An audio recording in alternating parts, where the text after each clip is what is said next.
Hello everyone and welcome back to the no nonsense education platform. मित्रों, हम लोगों ने आपके सीए इंटरमीडिएट के लिए जो पेपर नंबर 6B है, स्ट्रेटेजिक मैनेजमेंट, उसके लिए एक रिवीजन बैच शुरू की है। ये रिवीजन बैच के वीडियोस आपको जनवरी 2026 एग्जाम्स के लिए एप्लीकेबल होने वाले हैं।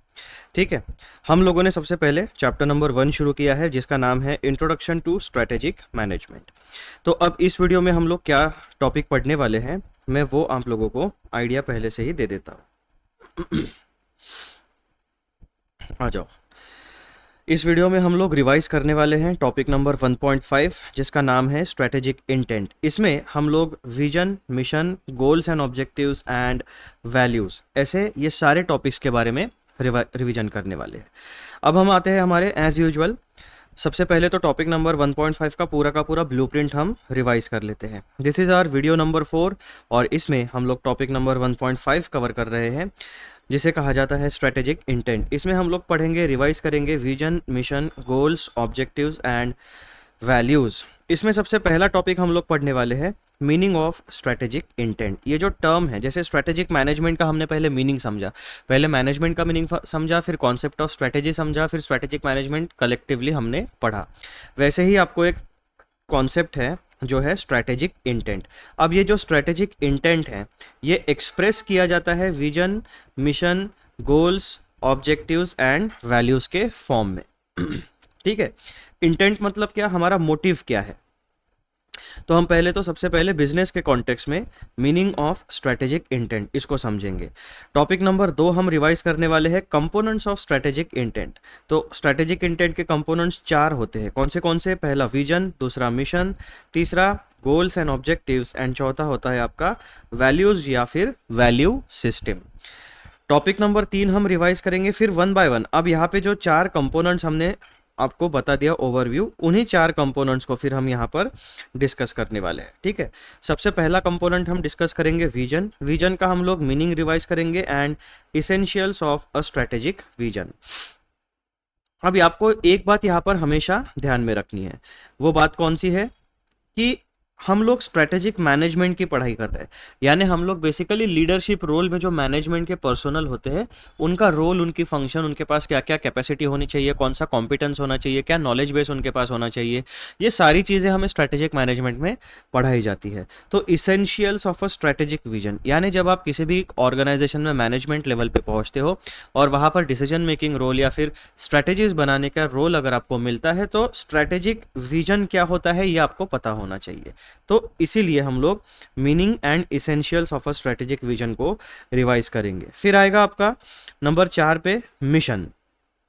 एक बिजनेस ऑर्गेनाइजेशन या फिर एक जनरल ऑर्गेनाइजेशन के कॉन्टेक्स्ट में मिशन का मतलब क्या होता है, उसमें सबसे पहले हम मीनिंग पढ़ेंगे मिशन का।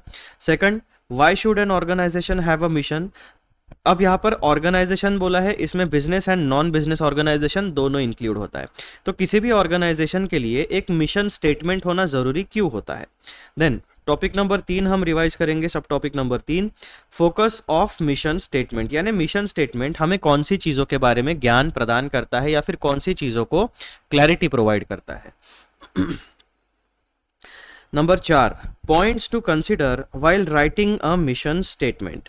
अब यहाँ पर क्या कहा गया है, writing a mission statement. Basically हम अपनी थॉट प्रोसेस पर क्लियर करेंगे और धीरे धीरे पहले रफ ड्राफ्ट शुरू करेंगे अबाउट राइटिंग मिशन स्टेटमेंट, और जैसे जैसे पहला ड्राफ्ट, दूसरा ड्राफ्ट, तीसरा ड्राफ्ट, फिर हमारी थॉट प्रोसेस उसके साथ साथ इवॉल्व होगी, क्लियर होगी, एंड देन हम अल्टीमेटली रफ ड्राफ्ट तैयार करते करते फाइनल ड्राफ्ट तक पहुंचेंगे।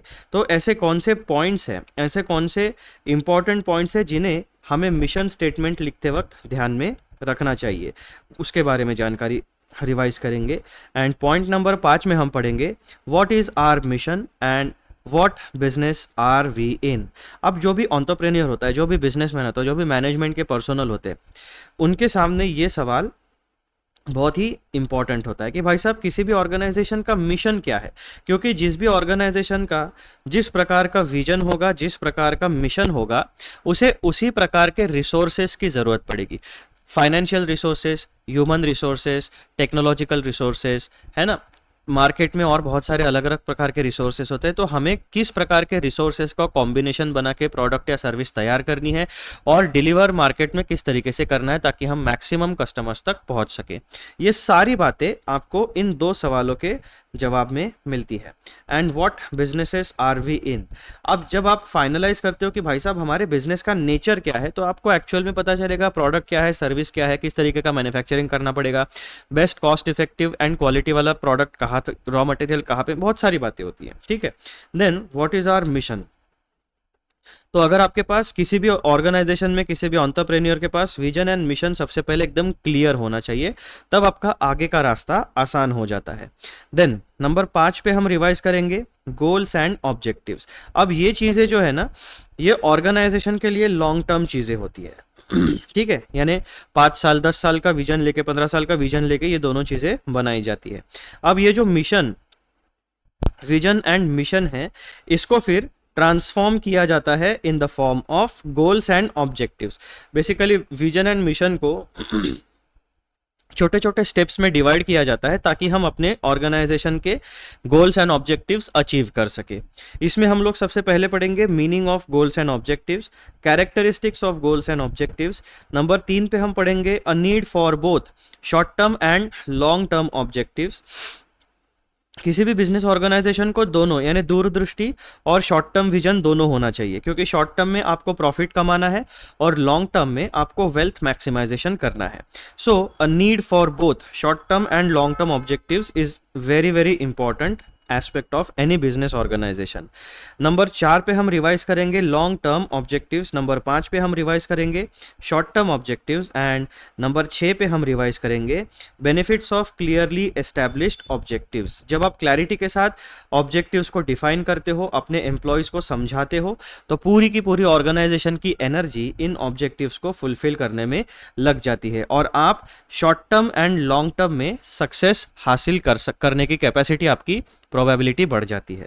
नंबर 6 पे हम पढ़ने वाले हैं, रिवाइज करने वाले हैं वैल्यूज या फिर वैल्यू सिस्टम। बेसिकली किसी भी बिजनेस में एक मोरालिटी होनी चाहिए, एथिक्स होने चाहिए, तो उन्हीं को यहाँ पर वैल्यूज या फिर वैल्यू सिस्टम कहा जाता है। इसमें हम वैल्यू का मीनिंग समझेंगे and values of HDFC bank. Basically ये एक कमर्शियल बैंक है। दिस इज एन एग्जाम्पल कि रियल लाइफ में ऑर्गेनाइजेशंस अपने वैल्यूज को कैसे सेट करती है, किस तरीके से इंप्लीमेंट करती है। तो ये 6 टॉपिक्स हम लोग पढ़ेंगे। नंबर 7 पे हमारे सामने 2 क्वेश्चंस है जिसे हम कहते हैं इलिस्ट्रेशंस। आपको 2 प्रकार के यानी 2 सेगमेंट्स में क्वेश्चन जनरली मॉड्यूल में स्टाइल दिया गया है। कॉन्सेप्ट के साथ साथ आपको ऐसे छोटे सवाल दिए गए हैं जिसे इंस्टीट्यूट ने एक ऐसा कलर्ड उनका टेबल होता है उसके अंदर वो देते हैं, लेकिन मैंने उसको क्या नाम दिया है, इलिस्ट्रेशंस, यानी कॉन्सेप्ट को समझाने के लिए, इलिस्ट्रेट करने के लिए, एलैबोरेट करने के लिए ये सवाल इंपॉर्टेंट होते हैं। तो हम अपने नोट्स में इसे कहते हैं इलिस्ट्रेशंस। सेकंड सेगमेंट आपका होता है हर एक चैप्टर के एंड में इंस्टीट्यूट ने हमें क्या क्या चीज़ें प्रोवाइड की है, MCQs दिए हैं इंस्टीट्यूट ने, उसके बाद में हमें सिनेरियो बेस्ड क्वेश्चंस प्रोवाइड किए हैं एंड फिर हमें डिस्क्रिप्टिव क्वेश्चंस प्रोवाइड किए गए हैं। तो इस तरीके से आपका कंप्लीट स्ट्रेटेजिक मैनेजमेंट का क्वेश्चन सेट बनता है और इन्हीं में से फिर आपको सवाल आते हैं आपकी एग्जामिनेशन में। अब यहाँ पर देखो, हमने टॉपिक कौन सा पढ़ना शुरू किया है, स्ट्रेटेजिक इंटेंट। अब ये सारी चीज़ें कॉन्सेप्ट पढ़ने के बाद at the end of this topic हमारी कॉन्सेप्चुअल क्लैरिटी को टेस्ट करने के लिए सवाल क्या पूछा गया है, intent versus values which is a broader concept. यानी इंटेंट बड़ा कॉन्सेप्ट है या वैल्यूज बड़ा यानी ब्रॉडर कॉन्सेप्ट है। तो इसकी एक डायग्राम भी आपको इंस्टीट्यूट ने दी है, वो डायग्राम आप जब पढ़ोगे एकदम सही तरीके से समझ में आ जाएगा। अब ये आपका डिस्क्रिप्टिव क्वेश्चन हो गया। स्टाइल ऑफ क्वेश्चन कैसी हो गई है, डिस्क्रिप्टिव क्वेश्चन। इसमें कोई सिनेरियो नहीं दिया गया है, इसमें आपको डायरेक्टली सवाल पूछा गया है। और सेकंड वाला जो स्टाइल है वो एक सिनेरियो बेस्ड क्वेश्चन है। This is a descriptive style, this is a scenario based question style. Sandeep, a human resource manager, thinks that intent is bigger concept than the values, is he right. अब यहाँ पे आपको scenario कैसे दिया गया, एक संदीप नाम का प्रोफेशनल है जो कि ह्यूमन रिसोर्स मैनेजर है यानी HR मैनेजर है, उसके सामने एक सिनेरियो प्रेजेंट किया गया है कि भाई साहब संदीप का ऐसा व्यू है कि इंटेंट जो है वो वैल्यूज से बड़ा कॉन्सेप्ट है या फिर ब्रॉडर कॉन्सेप्ट है। बेसिकली आपको सवाल एक ही पूछा गया है, लेकिन पूछने का तरीका अलग अलग है। पहला वाला स्टाइल जो है वो डिस्क्रिप्टिव टाइप का है, दूसरा वाला स्टाइल जो है वो आपका सिनेरियो बेस्ड क्वेश्चन वाला स्टाइल है, जैसे केस स्टडी के स्टाइल में दिया गया है। तो दोनों का आंसर एक ही होने वाला है। अब इन सवाल का जो आंसर है वो तो हमें टॉपिक रिवाइज करने के बाद ही पता चलेगा। तो आ जाओ, टॉपिक का नाम है टॉपिक नंबर 1.5 स्ट्रेटेजिक इंटेंट। ये जो स्ट्रेटेजिक इंटेंट है, यानी कोई भी कॉर्पोरेट्स जिसमें आपके सीईओ हो गए, बोर्ड ऑफ डायरेक्टर्स हो गए, ओनर्स हो गए, जो टॉप लेवल का मैनेजमेंट होता है, वो अपने ऑर्गेनाइजेशन के लिए एक स्पेसिफिक डायरेक्शन, एक स्पेसिफिक विजन डिसाइड करते हैं। उसे कहा जाता है स्ट्रेटेजिक इंटेंट। कि कौन सा बिजनेस करना है, किस तरीके से प्रोडक्ट्स या सर्विसेज को मैन्युफैक्चर करना है, किस तरीके से प्रोडक्ट्स या मार्केट्स को सर्विस में डिलीवर करना है, कस्टमर्स को कैसे सर्व करना है, कस्टमर्स के साथ किस तरीके का रिलेशनशिप मेंटेन करना है, आफ्टर सेल सर्विस किस तरीके से प्रोवाइड होगी, और पूरे मार्केट में हमारा एग्जिस्टेंस किस नेचर का होगा। बेसिकली बिजनेस का एग्जिस्टेंस या ऑर्गेनाइजेशन का एग्जिस्टेंस किस तरीके का होगा। इस कंप्लीट सिनेरियो को कहा जाता है स्ट्रेटेजिक इंटेंट। और ये जो स्ट्रेटेजिक इंटेंट है, इसे हम अलग अलग कंपोनेंट्स में एक्सप्रेस कर सकते हैं। तो strategic intent can be expressed in the form of vision, mission, goals, objectives and values. जिन भी स्टूडेंट्स के पास मेरा नोट्स अवेलेबल नहीं है, ठीक है, उनको आप लोग, आपके पास क्या फैसिलिटी है मैंने यहाँ पर मेंशन कर दिया है। ICAI मॉड्यूल में जुलाई 2024 का एडिशन आपको ICAI की वेबसाइट से फ्री ऑफ कॉस्ट डाउनलोड करने को मिल जाएगा। उसको आप डाउनलोड करिए, वहाँ पे जाकर पेज नंबर 1.1 से लेकर 1.23 तक टॉपिक नंबर 1.5 आपको मिलेगा। ठीक है, तो आप इस वीडियो का यूज़ मॉड्यूल के साथ भी कर सकते हो, क्योंकि मैंने जो भी ड्राफ्टिंग किया है, this entire material is taken from institutes module. बस मैंने उसको नीट एंड क्लीन तरीके से ऑर्गेनाइज किया है, प्रॉपर हेडिंग्स दिए गए हैं और आपको क्लैरिटी प्रोवाइड की गई है। तो सबसे पहला जो है हमारा भाई साहब, ये जो स्ट्रेटेजिक इंटेंट नाम का कॉन्सेप्ट है, इसका मीनिंग क्या है। आ जाओ रिवीजन शुरू करते हैं। Strategic intent refers to the purposes of what the organisation strives for, यानी ऑर्गेनाइजेशन का एग्जिस्ट करने का पर्पस क्या है। कोई भी ऑर्गेनाइजेशन है, उसका कोई पर्पस होता है। एक बिजनेस है तो उसका पर्पस क्या है भाई साहब, मार्केट में प्रोडक्ट या सर्विस बेच के रेवेन्यू जनरेट करना है। सोसाइटी में कोई वैल्यूएबल चीज ऑफर करो, बदले में प्रॉफिट कमाओ, खुद भी ग्रो करो, अपने एम्प्लॉयज को सैलरी दो और ओवरऑल सोसाइटी में लोगों की लाइफ को ईजी करो, प्रॉब्लम सॉल्व करो। सिमिलरली अगर कोई गवर्नमेंट ऑर्गेनाइजेशन है तो उसका क्या मोटिव होता है भाई साहब, गवर्नमेंट इंस्टीट्यूशन है कोई, तो उनका ये चीज़ होता है कि भाई साहब लोगों से जो टैक्स कलेक्ट किया जाता है सिटीजन से, उस टैक्स को प्रॉपरली अपोर्शन करो, डिफेंस, देश का डिफेंस अच्छा करो, देश का इंफ्रास्ट्रक्चर अच्छा करो, हेल्थ फैसिलिटीज़ प्रोवाइड करो, और नेचुरल जस्टिस के लिए जो भी आपकी जुडिशरी सिस्टम है वो सारी चीज़ें को इस्टेब्लिश करो। फिर एक नॉन गवर्नमेंटल ऑर्गेनाइजेशन जो चैरिटेबल पर्पसेस के लिए काम करती है, उसका मतलब क्या, उसका पर्पस क्या हो सकता है। तो भाई साहब उनका पर्पस ये हो सकता है कि जो सोसाइटी में जैसे अनाथ बच्चे होते हैं, जिनके माँ बाप नहीं होते या जिनके माँ बाप ने जिनको छोड़ दिया है, या फिर जो फिजिकली हैंडीकैप्ड होते हैं, ठीक है, उनको कोई सहारा देने वाला नहीं होता है। तो ऐसी ऑर्गेनाइजेशंस क्या करती है, सोसाइटी में जिन लोगों को चैरिटी करनी है उनसे फंड्स इकट्ठा करती है, एक इंफ्रास्ट्रक्चर खड़ा करती है, और जैसे जो भी बेसहारा लोग होते हैं उनको एक जगह पे कलेक्ट करके उनकी केयर करती है। तो ऐसे ही बहुत सारे अलग अलग प्रकार की ऑर्गेनाइजेशंस होती है और उनके एग्जिस्टेंस का एक पर्पस होता है। Strategic intent refers to the purposes of what the organisation strives for. तो जिस भी डॉक्यूमेंट में आपने स्ट्रेटेजिक इंटेंट को अपने एक्सप्रेस किया है, उसमें सबसे पहले उस डॉक्यूमेंट को पढ़ने के बाद किसी भी व्यक्ति को आपके ऑर्गेनाइजेशन का पर्पस के बारे में पता चलेगा। ठीक है, senior managers must define what they want to do and why they want to do. दो सवाल आपके इस पर्पस डॉक्यूमेंट में से सॉल्व होने चाहिए। तो सीनियर मैनेजर्स जो होते हैं, जिनके पास डिसीजन मेकिंग पावर होती है, उनकी रिस्पॉन्सिबिलिटी क्या होती है, दो सवालों के जवाब अच्छे से डिफाइन करो। What they want to do, basically organization को क्या करना है, and why they want to do, what and why, इन दो सवालों का जवाब आपको आपके स्ट्रेटेजिक इंटेंट के डॉक्यूमेंट में मिलेगा। फिर why they want to do represents strategic intent of the firm।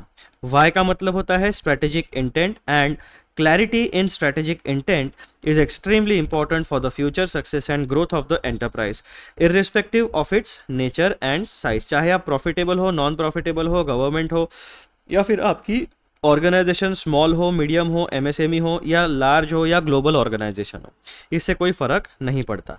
आपके स्ट्रेटेजिक इंटेंट में क्लैरिटी होनी चाहिए ताकि आप फ्यूचर में सक्सेस एंड ग्रोथ को इंश्योर कर सको। तो स्ट्रेटेजिक इंटेंट का बेसिक मीनिंग हमें पता चल गया। Strategic intent refers to the purposes of what the organisation strives for. Senior managers must define what they want to do and why they want to do. Why they want to do represent strategic intent of the firm.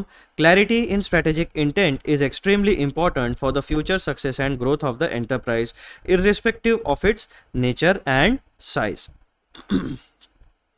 दूसरा point, strategic intent can be understood. अब यहां पर आपको in other words कह रहा है, पहले तो उन्होंने आपको एक प्रॉपर व्यू दे दिया, अब अलग शब्दों में वही चीज आपको समझाने की कोशिश कर रहे हैं।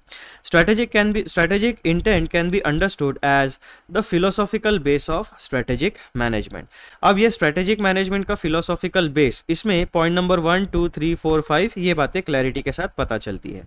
It implies the purposes which an organisation endeavours to achieve. यहां पर हमने बता दिया भाई साहब, पर्पस होता है स्ट्रेटेजिक इंटेंट का मतलब। It is a statement that provides a perspective of the means which will lead the organisation to reach its vision in the long run. Basically success and growth को ensure करने के लिए आपको means कौन सी लगेगी, मतलब कौन से रिसोर्सेज आपको चाहिए, financial resources, human resources, technological resources, government की परमिशन, सोसाइटी का सपोर्ट, बहुत सारी चीजें होती है। Point number 3, strategic intent gives an idea of what the organisation desires to attain in future. आपको कोई भी ऑर्गेनाइजेशन पास्ट में तो काम नहीं कर सकती, या तो हम प्रेजेंट में जीते या फिर हम फ्यूचर में क्या करना है उसकी तैयारी प्रेजेंट पे करना शुरू करते। तो आपको क्या गोल एंड ऑब्जेक्टिव फुलफिल करना है in short term and long term, उसे हम यहाँ पर बिजनेस की भाषा में कहते हैं future. Then It answers the question what the organization strives or stands for। यही पर हमने बोला था भाई साहब, कौन से पर्पस फुलफिल करने के लिए स्ट्राइव करती है organization, and it indicates the long term market position which the organisation desires to create और occupy and the opportunity for exploring new possibilities. अब आप देखो ये वाला जो पॉइंट है, इसमें एग्जाम्पल आप क्या कह सकते हो, अगर आप कोई भी मोबाइल मैन्युफैक्चरिंग कंपनी का एग्जाम्पल लेते हो तो उनका क्या होता है, लॉन्ग टर्म मार्केट पोजीशन क्या होनी चाहिए उनको, कि भाई साहब मार्केट में मेरा मोबाइल बिके, सबसे बेस्ट टेक्नोलॉजी हो, सबसे बढ़िया फीचर्स हो, कॉस्ट इफेक्टिव हो और स्टेटस का सिंबल बने। तो जितनी भी मोबाइल मैन्युफैक्चरिंग कंपनीज है वो अपने डिवाइस की एक अलग आइडेंटिटी तैयार करने की कोशिश करती है। एक सर्टन कॉस्ट ब्रैकेट उन्होंने आइडेंटिफाई कर लिया है। कोई मोबाइल कंपनीज है वो 10,000 और उसके अंदर के मोबाइल फोन्स मैन्युफैक्चर करती है। कोई कंपनी है जिसका प्राइस रेंज है 10,000 से लेकर 15,000 तक। फिर एक कंपनी आई, उसने आइडेंटिफाई किया भाई साहब लोग 30,000 तक भी देने के लिए तैयार है, तो 30,000 में हम कौन से टेक्नोलॉजिकल एडवांटेजेस लोगों को दे सकते हैं। तो एक मोबाइल फोन 20,000 से लेकर 40,000 के रेंज में उन्होंने लॉन्च कर दिया। फिर लोगों ने देखा कि जो बहुत ज्यादा अमीर हैं उनको नॉर्मल लोगों से कुछ अलग चीज चाहिए होती है, तो उन्होंने क्या कर दिया भाई साहब, प्रीमियम मोबाइल फोन्स यानी एक स्टेटस सिंबल। फिर 1 लाख 1.5 लाख का भी मोबाइल आपको मिलना शुरू हो गया। तो ऐसे अलग अलग प्रकार से प्रोडक्ट का सेगमेंटेशन किया जाता है। ऑर्गेनाइजेशन को लॉन्ग टर्म पोजीशन मार्केट में किस तरीके की अपनी आइडेंटिटी तैयार करनी है उसको कहा जाता है। ठीक है, तो इस तरीके से दोस्तों स्ट्रेटेजिक इंटेंट जो होता है वो फिलोसॉफिकल बेस होता है। फिलोसॉफी मतलब उस ऑर्गेनाइजेशन में जो मैनेजमेंट होता है, जो ह्यूमन बींग्स होते हैं, उनका बेसिकली थॉट प्रोसेस क्या है, वही थॉट प्रोसेस आपके स्ट्रेटेजिक इंटेंट में रिफ्लेक्ट होता है और उसी को फिर vision, mission, goals and objectives के स्वरूप में ट्रांसफॉर्म किया जाता है। Number 3, strategic intent provides the framework within which the firm would adopt a predetermined direction। यहाँ पर predetermined direction, this is the most important word, and would operate to achieve strategic objectives। जब भी आप कोई business करोगे ना तो आपके बिजनेस में आप पहले से प्लानिंग करते हो और फिर वो जो प्लानिंग आपने किया है उसको इम्प्लीमेंट करते हो और जो गोल्स एंड ऑब्जेक्टिव सेट किए हैं उसको अचीव करने की कोशिश करते हो। विदाउट प्लानिंग कोई भी बिजनेस सक्सेसफुल नहीं हो पाएगा। इसीलिए क्या कहा जाता है, pre determined direction. Strategic intent provides a framework with in which the firm would adopt a predetermined direction and would operate to achieve strategic objectives. अब मैं आपको यहाँ पर एक बढ़िया छुपी हुई बात बताना चाहता हूँ. हमारे सबसे पहले पॉइंट में मीनिंग में स्ट्रेटेजिक इंटेंट में दो सवाल पूछे गए थे. पहला सवाल what they want to do and why they want to do. Why they want to do represent the strategic intent. अब ये जो व्हाई वाला सवाल है इसको एलैबोरेट किया गया है एज अ फिलोसॉफिकल बेस के नेचर में. ठीक है. And strategic intent provides framework within which the firm would adopt a predetermined direction and would operate to achieve strategic objectives. और ये जो what वाला सवाल है इसको आपको एक फ्रेमवर्क के रूप में एक्सप्लेन किया गया है. what मतलब फ्रेमवर्क, why मतलब फिलोसॉफिकल बेस. ठीक है. तो यहाँ पर आपका कोर मीनिंग हो गया और इस what एंड why को यहाँ पर इन्होंने एलैबोरेट किया है. इस तरीके से आपके पूरे मीनिंग ऑफ स्ट्रेटेजिक इंटेंट का स्ट्रक्चर हमारे इंस्टीट्यूट के मॉड्यूल में दिया गया है. Strategic intent provides the framework within which the firm would adopt a predetermined direction and would operate to achieve strategic objectives. इसमें point number 1, strategic intent could be in the form of vision and mission statements for the organization at the corporate level. अब यहाँ पर तीन अलग अलग level की बातें हो रही है. कॉर्पोरेट लेवल में किस तरीके का होगा, बिजनेस लेवल में स्ट्रेटेजिक इंटेंट को कैसे एक्सप्रेस करोगे, एंड आपके फंक्शनल लेवल पे स्ट्रेटेजिक इंटेंट को किस तरीके से एक्सप्रेस करोगे. Strategic intent could be in the form of vision and mission statements for the organisation at corporate level. तो कॉर्पोरेट लेवल पे जब भी आप स्ट्रेटेजिक इंटेंट को एक्सप्रेस करोगे तो वो in the form of vision statements and mission statements आपको मिलेगा. It could be expressed as the business definition and business model at the business level. Strategic intent को जब भी आप बिजनेस लेवल पे डिफाइन करोगे तो आपको मिलेगा business definition and business model. Strategic intent is generally stated in broad terms but when stated in precise terms it is an expression of aims to be achieve operationally. यानी operational level पे आपको goals and objectives के स्वरूप में strategic intent मिलता है. तो हमने जब यहाँ पर स्ट्रेटेजिक इंटेंट का vision, mission, goals and objectives and values इसके बारे में बात की तो भाई साहब ये जो विजन एंड मिशन है ये आपको मिलेंगे कॉर्पोरेट लेवल पे. गोल्स एंड ऑब्जेक्टिव्स आपको विजन, मिशन और ये जो वैल्यूज है विजन, मिशन, वैल्यूज ये आपको कॉर्पोरेट लेवल पे मिलेंगे. गोल्स एंड ऑब्जेक्टिव्स आपको ऑपरेशनल या फंक्शनल लेवल पे मिलेंगे और business definition and business model आपको मिलेगा बिजनेस लेवल पे. तो तीन प्रकार की कॉर्पोरेट लेवल अभी तक हमने पढ़ी थी और कौन से कॉर्पोरेट लेवल पे स्ट्रेटेजिक इंटेंट को किस तरीके से ड्राफ्ट किया जाता है, कौन से किस तरीके से डॉक्यूमेंट बनाया जाता है, वो भी हमारे दिमाग में क्लियर हो गया. ठीक है. अब हमें मीनिंग पता चल गया और स्ट्रेटेजिक इंटेंट के कंपोनेंट्स पता चल गए तो हम उसी को रिवाइज करेंगे. Components of strategic intent. सबसे पहला होता है विजन. अब यहाँ पर विजन का आपको मीनिंग बताया गया है. Vision implies the blueprint of the companies future position. Blueprint मतलब आपका पूरा फ्रेमवर्क कि फ्यूचर में किस तरीके की पोजीशन अचीव करनी है, किस तरीके का काम लगेगा, कौन से रिसोर्सेस लगेंगे. यहाँ पर ब्लूप्रिंट जब भी आप कोई बिल्डिंग कंस्ट्रक्शन करते हो, ठीक है, तो आप पहले से आर्किटेक्ट और सिविल इंजीनियर से सारा प्लानिंग ले लेते हो. उस प्लानिंग को क्या कहा जाता है, ब्लूप्रिंट. फिर उसके बाद में आपका इंटीरियर होता है, फिर उसके बाद में बचा हुआ काम होता है. ठीक है. तो इस तरीके से कोई भी बिजनेस में काम होता है. सबसे पहले ब्लूप्रिंट बनेगा और फिर उसके बाद में उसको डेकोरेट किया जाएगा. It describes where the organization wants to land. Wants to land मतलब और बिजनेस मार्केट में किस तरीके की पोजीशन उनको चाहिए. It depicts the organization's aspirations and provides a glimpse of what the organization would like to become in future. Every subsystem of the organization is required to follow its vision. अब यहाँ पर every subsystem मतलब क्या होता है, एक organisation में बहुत सारे अलग अलग डिपार्टमेंट्स होते हैं. Purchase department, accounts department, finance department, HR department, manufacturing department, ठीक है, customer relationship department, service department, warehouse department, बहुत सारे अलग अलग होते हैं. ये तो कोर डिपार्टमेंट्स मैंने आपको बता दिए. इनको सपोर्ट करने वाले क्लीनिंग वगैरह भी होते हैं, कैंटीन भी होता है, पेंट्री भी होता है, सब कुछ होता है. हम बढ़िया ऑर्गेनाइजेशन की अगर बात करो तो ये जो विजन जो होता है ये कंप्लीट ऑर्गेनाइजेशन को अप्लाई करता है और इसी वजह से ऑर्गेनाइजेशन में जितने भी छोटे छोटे डिपार्टमेंट्स होंगे, जो भी छोटी छोटी सब सिस्टम्स होगी, उन सबको कॉर्पोरेट लेवल पे सेट किया गया vision statement, mission statement follow करना पड़ेगा. मिशन का मतलब क्या होता है?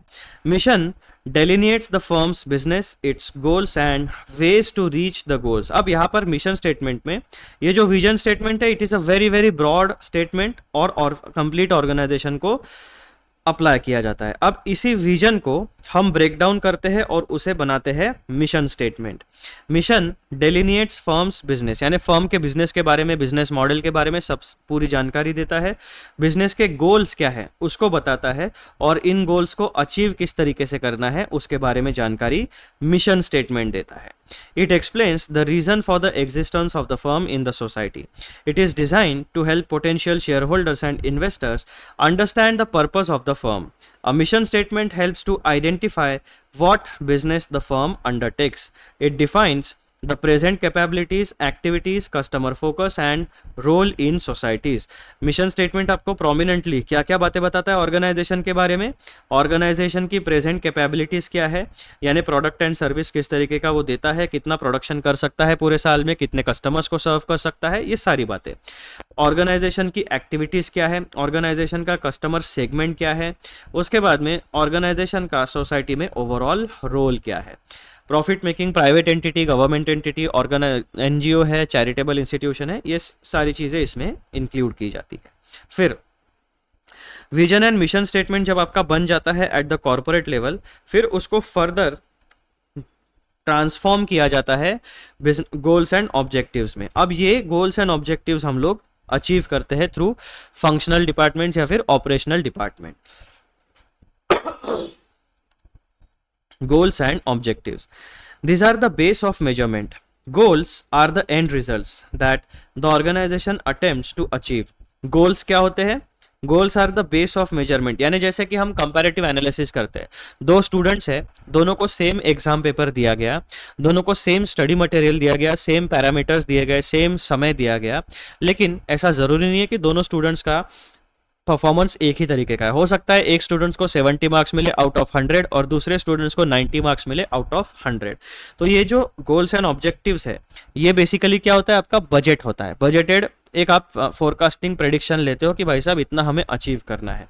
अब आपने अपने पैरामीटर्स को सेट कर लिया, अब रियल दुनिया में एक्चुअल परफॉर्मेंस आपने क्या दिया है, उसको, इस रियल परफॉर्मेंस को हम लोग इस गोल्स एंड ऑब्जेक्टिव्स के साथ कंपेयर करते हैं कि हमने जो सोचा था क्या उतना हमने अचीव किया है, या ओवर अचीव किया है, या अंडर अचीव किया है। ये सारा रिजल्ट आपको उसमें से एनालिसिस करने के बाद मिलेगा। These are the base of measurement. Goals are end results that the organization attempts to achieve. On the other hand, objectives are time based measurable targets. अब यहाँ पर देखो दो टर्म्स है आपके पास, गोल्स एंड ऑब्जेक्टिव्स. तो सबसे पहले गोल्स एंड ऑब्जेक्टिव्स के बारे में ब्रॉड बात बता दी, फिर केवल गोल्स के बारे में आपको जानकारी दी गई है, अब ऑब्जेक्टिव्स के बारे में आपको जानकारी दी जा रही है. On the other hand, objectives are time-based measurable targets which help in the accomplishment of the goals. These are the end results which are to be attained with the help of an overall plan over a particular period. However, in practice, no distinction is made between goals and objectives and both terms are used interchangeably. तो कुछ scholars का मानना है कि भाई साहब goals एक अलग term है और objectives एक अलग term है. तो आपको पहले एक कंप्लीट व्यू दे दिया, फिर गोल्स का अलग से मीनिंग आपको बताया, फिर ऑब्जेक्टिव्स का अलग से मीनिंग आपको बताया. लेकिन जब आप इन गोल्स एंड ऑब्जेक्टिव्स के इस कंप्लीट स्टेटमेंट को एक साथ पढ़ोगे तो आपको ध्यान में आएगा कि भाई साहब इन दोनों का वैसे देखोगे तो ब्रॉडली मीनिंग एक ही है. उसी को यहाँ पर इन्होंने क्लैरिफाई किया गया है. हाउएवर इन प्रैक्टिस यानी इन रियल लाइफ, एकेडमिकली आप गोल्स एंड ऑब्जेक्टिव्स को अलग अलग डिफाइन कर सकते हो, लेकिन रियल लाइफ में however in practice no distinction is made between goals and objectives and both the terms are used interchangeably. यानी गोल्स को ही ऑब्जेक्टिव्स कहा जाता है, ऑब्जेक्टिव्स को ही गोल्स कहा जाता है, दोनों एक ही चीज है रियल लाइफ में. The vision, mission, business definition and business model explains the philosophy of the organization, but goals and objectives represents the results to be achieved in multiple areas of the business. While strategic intent is the purpose that an organization aims to achieve, values form the omnipresent foundation of each and every decision that the management takes. अब यहाँ पर एक important आपका background create किया जा रहा है to make you understand the concept of value system. while strategic intent is the purpose that the organization aims to achieve. Strategic intent का मतलब क्या कहा गया है? It is the purpose that the organization wants to achieve. और values को क्या कहा गया है? Values form the omnipresent foundation of each and every decision. Organization में जितने भी डिसीजन लिए जाएंगे उन डिसीजन का फाउंडेशन होता है उसके ओनर्स की, उसके मैनेजमेंट की वैल्यूज, मॉरल्स, एथिकल ड्यूटीज. ठीक है, ethics. Values form the omnipresent foundation, यानी वैल्यूज कंप्लीट ऑर्गेनाइजेशन को एक जैसे अप्लाई की जाती है. आपके कॉर्पोरेट लेवल पे, बिजनेस लेवल पे, फंक्शनल या ऑपरेशनल लेवल पे जो भी डिसीजन लिया जाएगा उसका बेसिक आएगा आपके वैल्यूज से. ठीक है. स्ट्रेटेजिक इंटेंट कॉर्पोरेट लेवल पे हमें मिशन एंड विजन के फॉर्म में मिलेगा, बिजनेस लेवल पे definition of business and business model के फॉर्म में मिलेगा, एंड ऑपरेशनल लेवल पे हमें गोल्स एंड ऑब्जेक्टिव्स के फॉर्म में स्ट्रेटेजिक इंटेंट को देखने मिलेगा. लेकिन वैल्यूज क्या होती है? वैल्यूज इस कंप्लीट ऑर्गेनाइजेशन को कवर करने वाला एक बेसिक फाउंडेशन, एक बेसिक फैब्रिक होता है जिस बेसिस के ऊपर हम स्ट्रेटेजिक इंटेंट बनाते हैं और सारे ऑर्गेनाइजेशनल डिसीजंस को फाइनलाइज करते हैं. An organization without values is like an organization with no real intent. Let us understand a bit more about values from a business perspective. अब वैल्यूज और वैल्यू सिस्टम का मतलब देखो. Values are the deep rooted principles which guide an organization's decisions and actions. Values क्या होती है?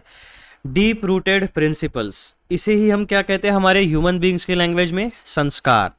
तो organisation के कुछ संस्कार होते हैं, वो ऑर्गेनाइजेशन को कहाँ से मिलते हैं? उनके ओनर्स से. जैसे कोई भी बच्चा होगा, उस बच्चे को संस्कार कहाँ से मिलेंगे? उसके फैमिली से, उसके माँ बाप से. जो कल्चर होगा उसी कल्चर में बच्चा बड़ा होगा.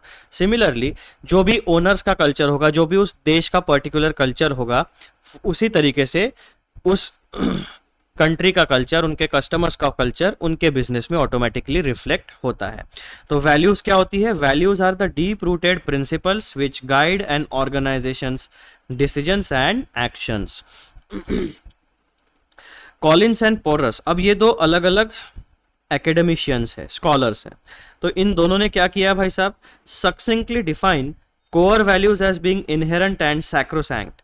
They can never be compromised either for convenience or short term economic gain. तो इन दोनों का व्यू क्या है विथ रिलेटेड टू वैल्यूज? भाई साहब आप वैल्यूज के साथ किसी प्रकार का कोई कॉम्प्रोमाइज नहीं कर सकते. Values often reflect the values of the companies founder. Obviously company के फाउंडर्स का नेचर जैसा होगा, ऑटोमेटिकली उनकी जो वैल्यूज होगी वो ऑर्गेनाइजेशन में रिफ्लेक्ट होगी. Hewlett Packard celebrated the HP way is an example. अब यहाँ पर ये जो लिखा है ना, the HP way, ये उनकी वैल्यू है. अब ये वैल्यू आपको ऐसा पढ़ने में समझ में नहीं आएगा.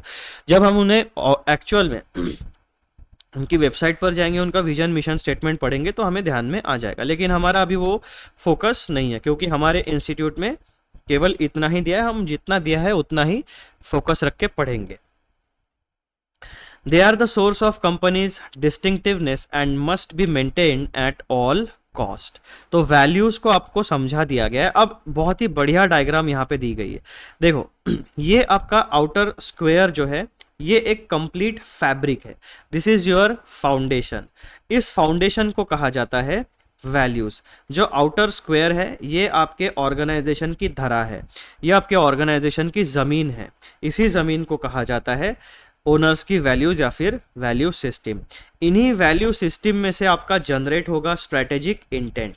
इसी स्ट्रेटेजिक इंटेंट को हम एक्सप्रेस कर सकते हैं इन the form of vision, in the form of mission and in the form of goals and objectives. तो आप ऐसा कह सकते हो कि ये जितने भी चीज़ें हैं ये सारी की सारी निकलेगी आपकी वैल्यूज या फिर वैल्यू सिस्टम से. और ये वैल्यू एंड वैल्यू सिस्टम किसी भी ऑर्गेनाइजेशन को कहाँ से मिलेगा? कंपनी के फाउंडर्स से. ठीक है दोस्तों, तो ये बेसिकली आपके पांचों कंपोनेंट्स को हम लोगों ने यानी स्ट्रेटेजिक इंटेंट को एक्सप्लेन हमने कर दिया है. अब हम डिटेल में पढ़ेंगे. अब जितने भी ये कंपोनेंट्स हैं ना, vision, mission, goals and objectives and value system, इनको हम एकदम डिटेल में पढ़ेंगे वन बाय वन. तो सबसे पहले हम शुरू करते हैं विजन के साथ. यहाँ पर हमने जो पढ़ा, रिवाइज किया, वो उनका मीनिंग पढ़ लिया, ओवरव्यू पढ़ लिया. अब हम इसको यहाँ पर डिटेल में पढ़ेंगे. Very early in the strategy making process, a company's senior managers must consider the issue of what directional path the company should take and what changes in the company's product, market, customer, technology focus would improve its current market position and future prospects. शुरुआत कहाँ से की है इन्होंने? Very early in the strategy making process. तो जब आप planning करोगे, स्ट्रेटेजी बनाओगे, उसके स्टार्टिंग फेज में ही आपको क्या फाइनलाइज कर देना है? Company's senior managers must consider, must यानी compulsorily consider the issue of what directional path the company should take. Company को कहाँ पे कौन सी डायरेक्शन में हमें आगे बढ़ाना है उसको फाइनलाइज करना पड़ेगा. And what changes in the, अब कंपनी का जो बेसिक आपका डिसीजन मेकिंग होगा वो कहाँ पे होगा? कंपनी के प्रोडक्ट के बारे में, कंपनी के मार्केट के बारे में, कस्टमर के बारे में एंड टेक्नोलॉजी के बारे में. ये 4 सबसे मेन पिलर्स होते हैं किसी भी बिजनेस में डिसीजन मेकिंग के लिए. Very early in the strategy making process, a company's senior managers must consider the issue of what directional path the company should take and what changes in the company's product, market, customer, technology focus would improve its current position and future prospects. तो basically senior managers का M क्या होता है? Improvement यानी superior performance. किस बात में? Market position को इंप्रूव करो एंड फ्यूचर प्रोस्पेक्ट्स को यानी अपॉर्चुनिटीज को ग्रैब करके ऑर्गेनाइजेशन को ग्रो करो. तो अगर आपको ये चीजें अचीव करनी है तो स्ट्रेटेजी मेकिंग प्रोसेस में एकदम शुरुआती दौर में आपको कंपनी की डायरेक्शन और उसका vision, mission, goals and objectives को फाइनलाइज करना पड़ेगा. Deciding to commit the company to one path versus other pushes managers to draw some carefully reasoned conclusions about how to try to modify the company's business makeup and make the market position it should stake out. Basically यहाँ पर क्या बोला गया है? एक decision making का dilemma बताया गया है. हमारे पास रिसोर्सेस लिमिटेड अमाउंट में होते हैं, मार्केट में ऑल्टरनेटिव्स या फिर अपॉर्चुनिटीज बहुत अलग अलग प्रकार के ऑप्शंस हमारे पास अवेलेबल होते हैं. अब अवेलेबल ऑप्शंस में से हम कौन सा ऑप्शन डिसाइड करते हैं, हमारे लिए सबसे बेनिफिशियल ऑप्शन कौन सा होता है? यही यूनिवर्सल डायलेमा सब बिजनेस के जो भी मैनेजर्स होते हैं उनको फेस करना पड़ता है. Deciding to commit the company to one path. अब कंपनी के रिसोर्सेस ऑप्शन 1 में लगाने हैं, ऑप्शन 2 में लगाने हैं या ऑप्शन 3 में इन्वेस्ट करने हैं. ऑप्शन 1, 2, 3 में से long term and short term में दोनों टर्म्स में कौन सा ऑप्शन हमारे लिए सबसे ज्यादा बेनिफिशियल होगा? कौन सा ऑप्शन हमें सबसे बढ़िया मार्केट पोजीशन में रखेगा? कौन सा ऑप्शन हमें सबसे बढ़िया रेवेन्यू जनरेट करके देगा? कौन सा ऑप्शन हमारे शेयर होल्डर्स का वेल्थ को मैक्सिमाइज करेगा? तो भाई साहब ये जो डायलेमा है, इस डायलेमा को सॉल्व करने के लिए आपको क्या लगेगा?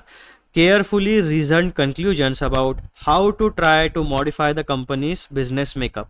कंपनी का business makeup and market position कहाँ से पता चलेगी आपको? Product, market, customer, technology focus के ऊपर. ठीक है, तो दोनों पॉइंट्स आपके कनेक्टेड है. नेक्स्ट पॉइंट क्या कहा गया है यहाँ पर? Top management's views about the company's direction and product, customer, market, technology focus constitute the strategic vision for the company. अब जैसे यहाँ पर आपने देखा स्ट्रेटेजिक इंटेंट के कंपोनेंट्स कौन से हैं? Vision, mission, goals, objectives and value system. उसी तरीके से ये जो विजन है हमारा, इस विजन के कंपोनेंट्स कौन से हैं? Product, customer, market, technology focus constitute the companies strategic vision. Top management views about the companies direction, दो चीजें इंक्लूड होती है, कंपनी की direction and product, customer, market, technology focus. This constitute the strategic vision for the company. Strategic vision delineates management's aspirations for the business, providing a panoramic view of where we are to go and a convincing rationale for why this makes good business sense for the company. यानी आपको convince करना पड़ेगा अपने share holders को, board of directors को, employees को कि भाई साहब हमने जो डिसीजन लिया है वो कंपनी के लिए बेनिफिशियल क्यों है. ठीक है.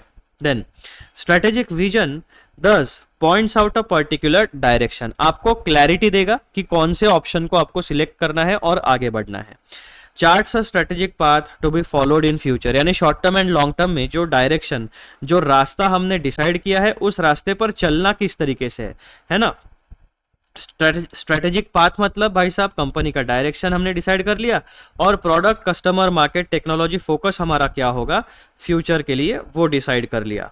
मोल्डिंग ऑर्गेनाइजेशनल आइडेंटिटी, ठीक है, जैसे बिग फोर्स हो गए, बिग टेक्स हो गए, तो कौन सी आइडेंटिटी हमें लेनी है, ठीक है उस तरीके से। A clearly articulated strategic vision communicates management's aspiration to stakeholders and helps steer the energies of the company personnel in a common direction. Clearly articulated strategic vision, जब हम पॉइंट नंबर जितने भी हमने अभी तक यहाँ पर पढ़े हैं 1 2 3 4 5, ये 5 पॉइंट्स अगर हम पढ़ते हैं, अच्छे से इंप्लीमेंट करते हैं, तो हमारे कंपनी के स्ट्रेटेजिक विजन में एक सर्टन क्लैरिटी आएगी। और क्लियर स्ट्रेटेजिक विजन का बेनिफिट क्या होता है, जितने भी हमारे कंपनी के पर्सनल होते हैं वो सारे के सारे तैयार होते हैं, रेडी हो जाते हैं to move in a common direction. और यही कंपनी को चाहिए होता है कि इस कंपनी के सारे रिसोर्सेस एक कॉमन डायरेक्शन में आगे बढ़े और गोल्स एंड ऑब्जेक्टिव्स को अचीव करे। फॉर इंस्टेंस हेनरी फोर्ड्स, अब यहाँ से आगे में जितने भी सारी बातें हैं वो सारे के सारे आपके एग्जाम्पल्स हैं विजन स्टेटमेंट के। पहला हेनरी फोर्ड का विजन स्टेटमेंट, दूसरा एचडीएफसी बैंक का विजन स्टेटमेंट, फिर एलआईसी का विजन स्टेटमेंट, फिर एप्पल का विजन स्टेटमेंट, ठीक है। यहाँ तक हमारा जो मीनिंग था विजन का, वो मीनिंग हमने कंप्लीटली रिवाइज कर लिया है। अब विजन स्टेटमेंट के 4 एग्जाम्पल्स आपके सामने हैं। For instance Henry Ford's vision of a car in every garage had power because it captured the imagination of others. Ford भाई साहब का विजन क्या था कि भाई साहब जितने भी सिटीजन्स है यूएस में या फिर पूरी दुनिया में जितने भी ह्यूमन बींग्स है जिनके पास गैराज है, उस हर गैराज में भाई फोर्ड की कार होनी चाहिए।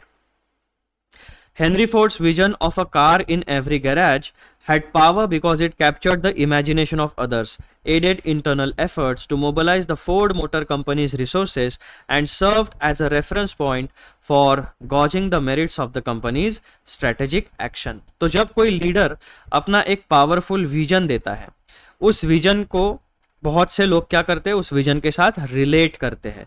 तो जिस दिन आपके एम्प्लॉयज ने आज एज अ लीडर आपके विजन के साथ रिलेट कर लिया, वो पूरी ताकत के साथ उस विजन को फुलफिल करने में लग जाते हैं। HDFC बैंक लिमिटेड, HDFC का विजन क्या है? One of the largest banks in India has clearly defined it's vision of being a world class Indian bank. क्या विजन है उसका? Being a world class Indian bank. This vision helps them keep in mind where we want to go as the central thought of their strategic decision making. LIC Limited का vision statement क्या है? The largest insurance company of India has defined its vision as a transnationally competitive financial conglomerate of significance to societies and pride of India. Transnational मतलब क्या हो गया कि एक से ज्यादा देशों में हम काम करेंगे। हम एक फाइनेंशियल कॉन्ग्लोमरेट है, यानी अलग अलग हमारे फाइनेंशियल प्रोडक्ट्स है, सर्विसेज है, और सोसाइटी में हमें सिग्निफिकेंट इम्पैक्ट क्रिएट करना है और भारत का अभिमान, भारत का प्राइड हमें बढ़ाना है। एप्पल का विजन क्या है?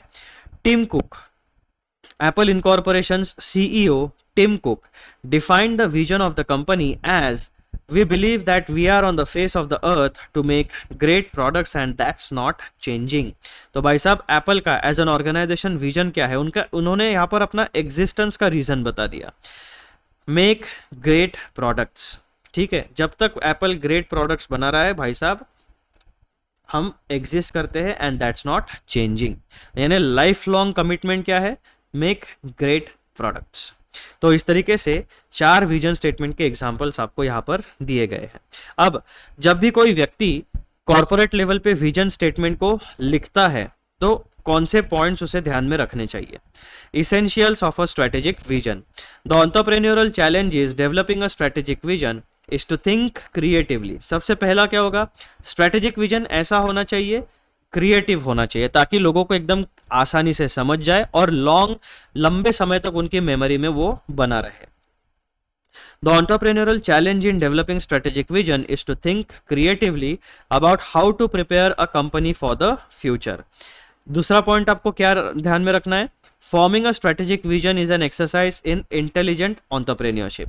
भाई साहब, अगर कोई भी एंटरप्रेन्योर इंटेलिजेंट है तो वो क्या करेगा, क्लैरिटी के साथ अपने स्ट्रेटेजिक विजन को ड्राफ्ट करेगा, बनाएगा।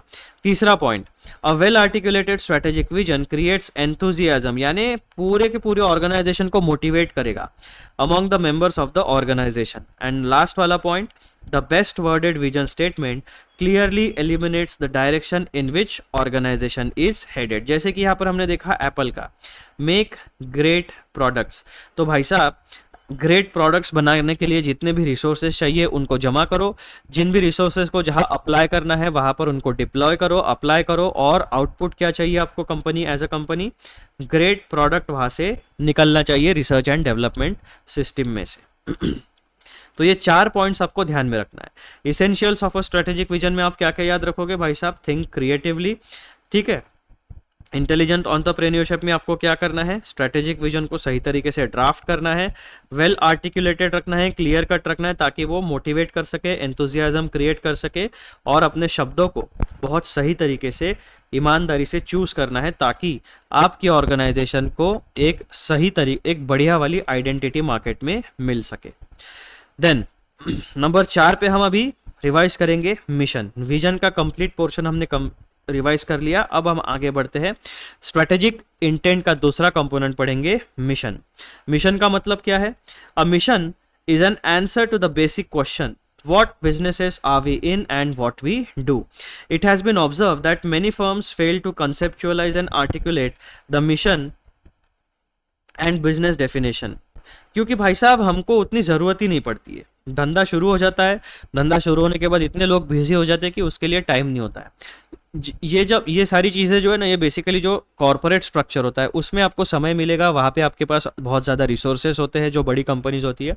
छोटी कंपनीज के पास इतना समय भी नहीं होता, ओनर्स के पास उतने रिसोर्सेज भी नहीं होते कि स्ट्रेटेजिकली हम सोचेंगे। भाई जैसे जैसे बिजनेस आगे बढ़ता है वो धीरे धीरे स्लोली इंप्रूव करते चले जाते हैं।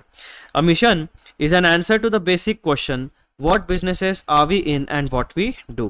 It has been observed that many firms fail to conceptualize and articulate the mission and business definition with the required clarity. Such firms are seen to fumble in the identification of opportunities and fail in formulating strategies to make use of opportunities. अब यहाँ पर बहुत ही important point बताया गया है कि भाई साहब जो businesses अपने मिशन स्टेटमेंट को कॉन्सेप्चुअलाइज नहीं करते, आर्टिकुलेट नहीं करते, सही तरीके से ड्राफ्ट नहीं करते, उनके सामने एक बहुत बड़ा प्रॉब्लम खड़ा हो जाता है। वो क्या करते, उनके दिमाग में खुद के बिजनेस के बारे में क्लैरिटी नहीं होती, तो उन्हें मार्केट में अपॉर्चुनिटीज समझ में नहीं आती। अगर आपके दिमाग में आपके बिजनेस के बारे में क्लैरिटी है तो आप कहीं से भी अपॉर्चुनिटीज को ग्रैब कर आइडेंटिफाई कर सकते हो, उनको अपने फेवर में ट्रांसफॉर्म करा सकते हो। तो इसी वजह से अपॉर्चुनिस्ट आपको बनना पड़ेगा। भाई साहब मिशन स्टेटमेंट बेसिकली इसका मतलब क्या होता है कि आपको खुद के बिजनेस के बारे में क्लैरिटी होनी चाहिए कि आपका प्रोडक्ट क्या है, सर्विस क्या है, आपका प्रोडक्ट कहाँ पे अप्लाई हो सकता है, आपकी सर्विसेज कहाँ पे यूजफुल हो सकती है, इसके बारे में क्लैरिटी होनी चाहिए। तब जाके आप मार्केट में अपॉर्चुनिटीज देखोगे और उनको कॉन्सेप्चुअल यानी कैपिटलाइज कर सकोगे। अदरवाइज क्या होगा, आप अपॉर्चुनिटीज ढूंढते रह जाओगे, आपके कॉम्पिटिटर्स आके जिनके दिमाग में क्लैरिटी है भाई साहब वो अपॉर्चुनिटी ले जाएंगे, पैसा कमा के आपको मार्केट से बाहर कर देंगे। तो मिशन स्टेटमेंट में क्लैरिटी होना बहुत जरूरी है, ठीक है। Firms working to manage their organization strategically cannot be lax in the matter of mission and business definition. Lax मतलब हलाली नहीं कर सकते आप, आपको proactive रहना पड़ेगा। As the two ideas are absolutely central to strategic planning. फिर why should an organization have a mission? अब यहाँ पर उसके बेनिफिट्स आपको बताए जा रहे हैं कि भाई साहब मिशन क्यों होना चाहिए किसी भी ऑर्गेनाइजेशन, उसके फायदे क्या है। To ensure unanimity of the purpose within the organization, सारे के सारे एम्प्लॉयज के दिमाग में एक यूनिफॉर्मिटी होनी चाहिए, यूनानिमिटी होनी चाहिए, सबको क्लैरिटी होनी चाहिए कि हमें क्या काम करना है। Then to develop a basis और standard for allocating organizational resources, organization के पास अलग अलग रिसोर्स होते हैं, लैंड, लेबर, मटेरियल, कैपिटल, तो कौन सा रिसोर्स कहाँ पे यूटिलाइज करना है, उसकी एफिशिएंसी एंड इफेक्टिवनेस कैसे होगा, ये सारी चीज़ों की क्लैरिटी आपको मिशन स्टेटमेंट से मिलती है। To provide a basis for motivating the use of organization's resources, organization के रिसोर्सेस अगर यूज हो रहे हैं सही तरीके से तब आपको आउटपुट या एंड रिजल्ट मिलेगा। ऑर्गेनाइजेशन के रिसोर्सेस अगर यूज ही नहीं हो रहे, आइडल है, तो आपका ना प्रोडक्ट बनेगा, ना सर्विस डेवलप हो पाएगी, ना आप मार्केट में उतर पाओगे। तो उन रिसोर्सेस को आप सही तरीके से इफेक्टिव एफिशिएंट तरीके से यूज नहीं कर रहे हो। तो भाई साहब मिशन अगर आपका स्टेटमेंट क्लियर है, it provides a basis for motivating the use of organizational resources to establish a general tone or organizational climate, to suggest a business like operation, and to serve as a focal point for those who can identify with the organization's purpose and direction। ऐसे बहुत सारे talented लोग होते हैं, बहुत सारे customers होते हैं कि जिनको भाई कोई कंपनी पसंद आ जाती है ना, तो लाइफ लॉन्ग वो उसके लॉयल कस्टमर्स या फिर एम्प्लॉय बन जाते हैं। तो वो बेसिकली क्यों होता है?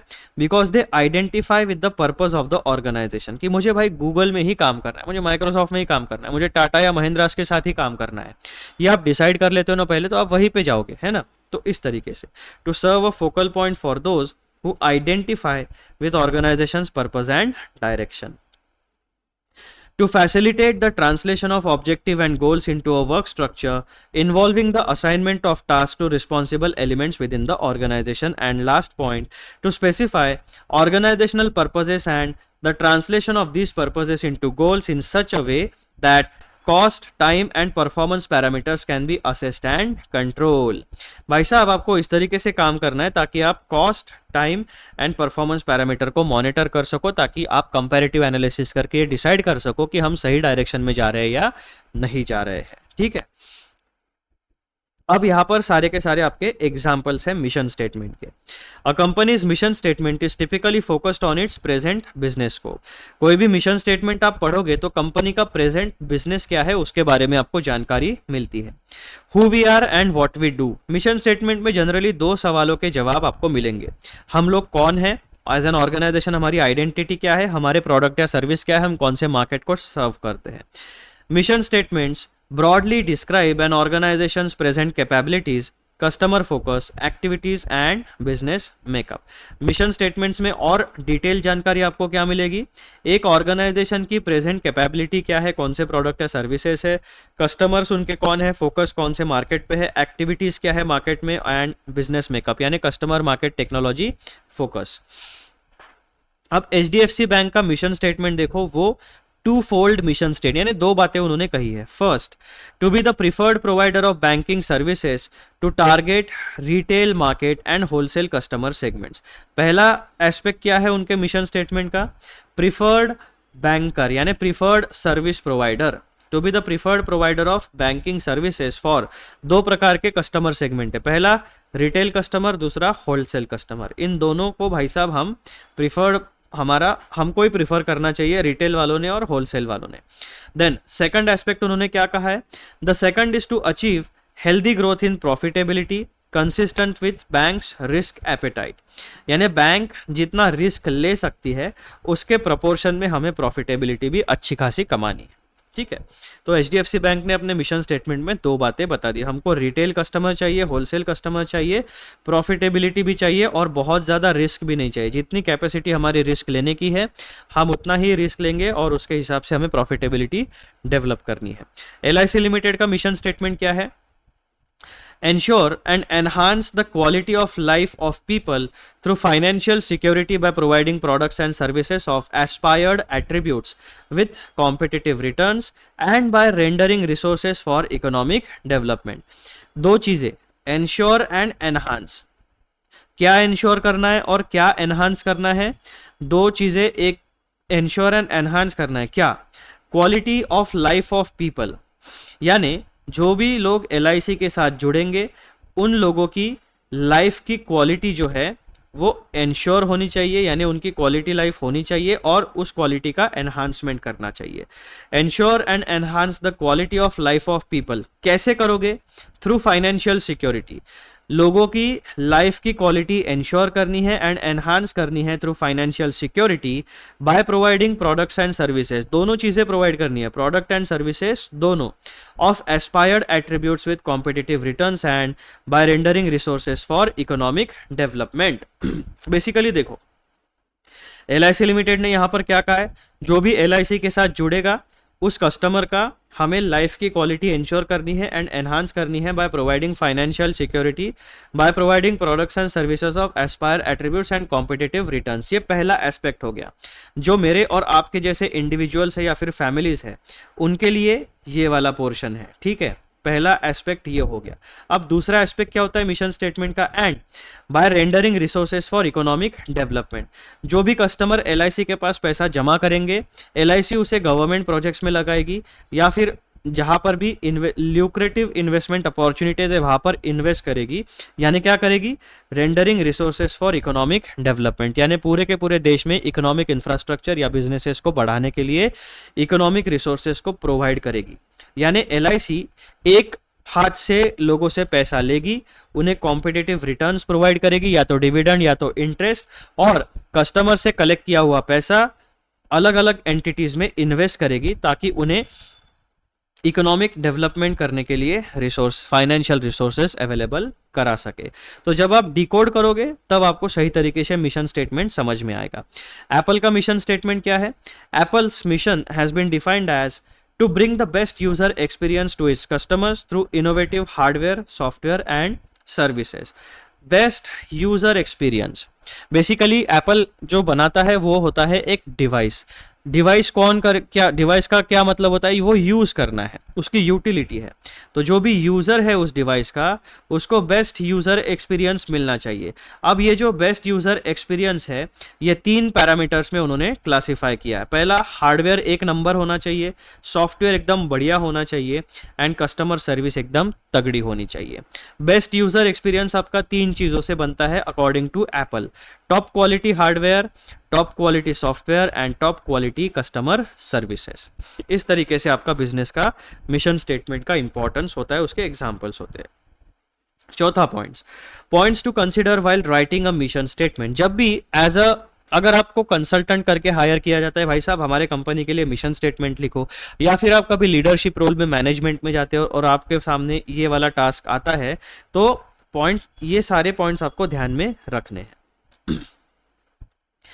Mission statement should reflect the philosophy of the organizations, that is perceived by the senior managers.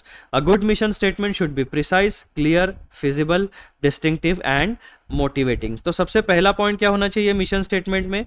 जो भी आपके सीनियर मैनेजर्स होंगे भाई साहब, उनकी फिलोसॉफी उसमें रिफ्लेक्ट होनी चाहिए। किसमें? आपके मिशन स्टेटमेंट में। दूसरा पॉइंट आपको क्या रखना है मिशन स्टेटमेंट के क्वालिटेटिव कैरेक्टरिस्टिक्स।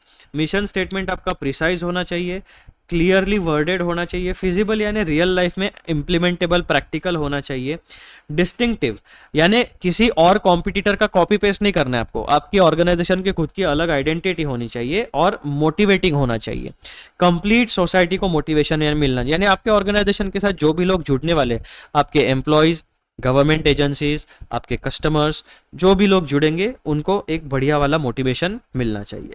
ठीक है, तो 2 बातें आपको यहां पर ध्यान में रखनी है while writing your mission statement. Following points are useful while writing a mission of a company. Point number A. One of the roles of mission statement is to give organization its own special identity, business emphasis and path for development. 3 बातें mission statement आपको देता है। पहला, special entity, business emphasis and path for development. 1 that typically sets it apart from similarly positioned companies. तो basically आपको अपनी organisation की एक डिस्टिंक्ट आइडेंटिटी क्रिएट करनी है मिशन स्टेटमेंट के द्वारा। Number B, a company's business is defined by what needs it is trying to satisfy.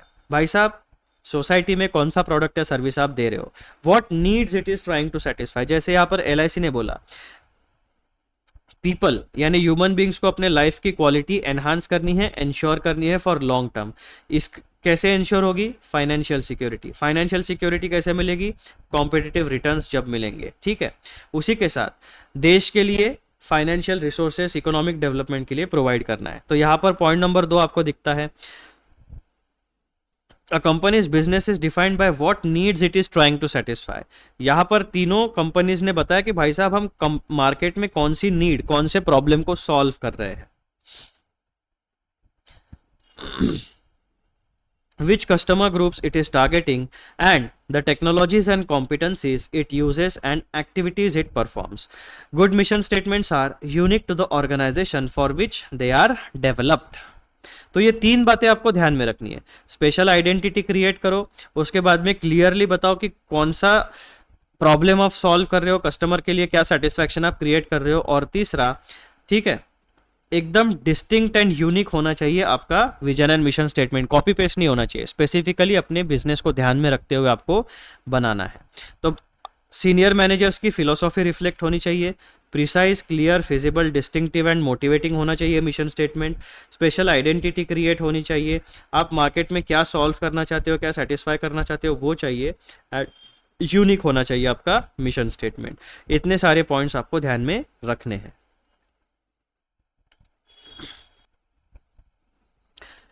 पांचवा पॉइंट हमें क्या ध्यान में रखना है. अब ये एक जनरल डिस्कशन है जो स्कॉलर्स ने दिया हुआ है. What is our mission and what businesses are we in. The well known management experts Peter Drucker and Theodore Levitt were among the first to agitate this issue. अब ये जो है ना, पीटर ड्रकर भाई साहब और थियोडोर लेविट, इनकी story थोड़ी सी यहाँ पर बताई गई है. दे were among the first to agitate this issue through their writings. They emphasized that as the business step in the business planning endeavor, every business firm must clarify the corporate mission and define accurately the business the firm is engaged in. अब ये देखो, ये दोनों जो है ना, ये कोई बिजनेसमैन नहीं है. These people are academicians. ये लेक्चरर्स है, ये स्कॉलर्स है. ये हमेशा क्या बात करेंगे, एकेडमिक बात करेंगे, किताबी बात करेंगे, थियोरेटिकली बात करेंगे. तो यहाँ पर जितनी भी बातें बताई गई है ये इनके व्यूज है. लेकिन रियल लाइफ में जो एंटरप्रेन्योर होता है, जो बिजनेसमैन होता है, उसके पास इतना समय नहीं होता है कि भाई साहब आप बाय द बुक बिजनेस करेंगे ना. बाय द बुक बिजनेस करने के लिए किसी के पास समय नहीं होता है. तो ये बातें आप लोग ध्यान में रख लेना. ये अगर आप इम्प्लीमेंट करते हो अपने बिजनेस में तो आपको डेफिनेटली फायदा होगा, लेकिन ये चीजें इम्प्लीमेंट करना ही चाहिए, ऐसा कोई कंपल्शन नहीं है. The well-known management experts Peter Drucker and Theodore Levitt were among the first to agitate this issue through their writings. They emphasized that as the first step in the business planning endeavor, every business firm must clarify the corporate mission and define accurately the business the firm is engaged in. उन्होंने क्या कहा, भाई साहब अपने business को clearly define करो. ठीक है.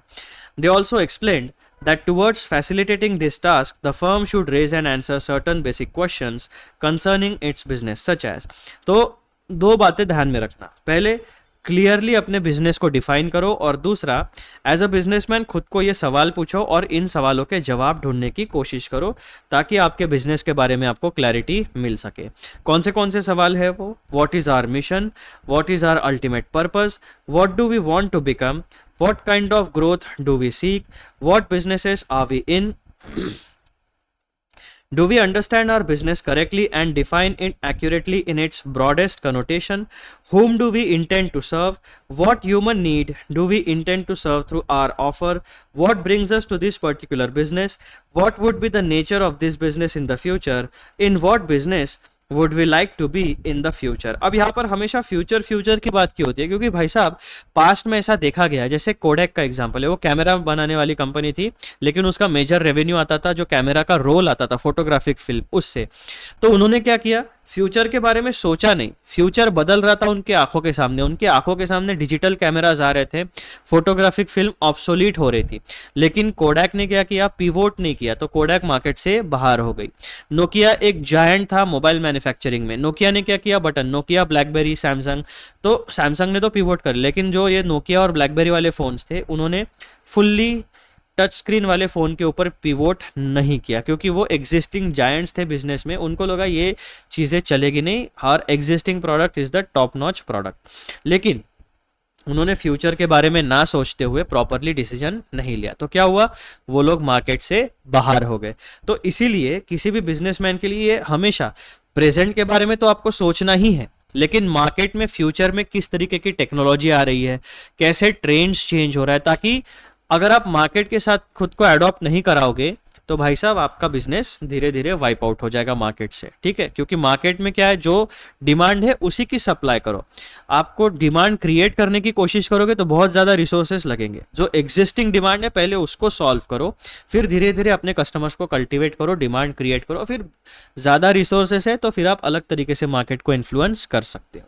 तो ये कुछ बेसिक सवाल हर बिजनेसमैन को खुद को पूछने चाहिए, इनके जवाब जेन्युइनली ईमानदारी के साथ फाइंड आउट करने की कोशिश करनी चाहिए।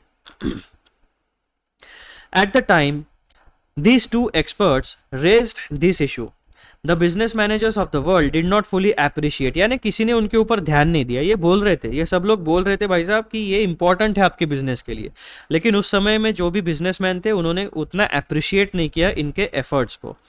At the time these two experts raised this issue, the managers of the world did not fully appreciate the importance of these questions.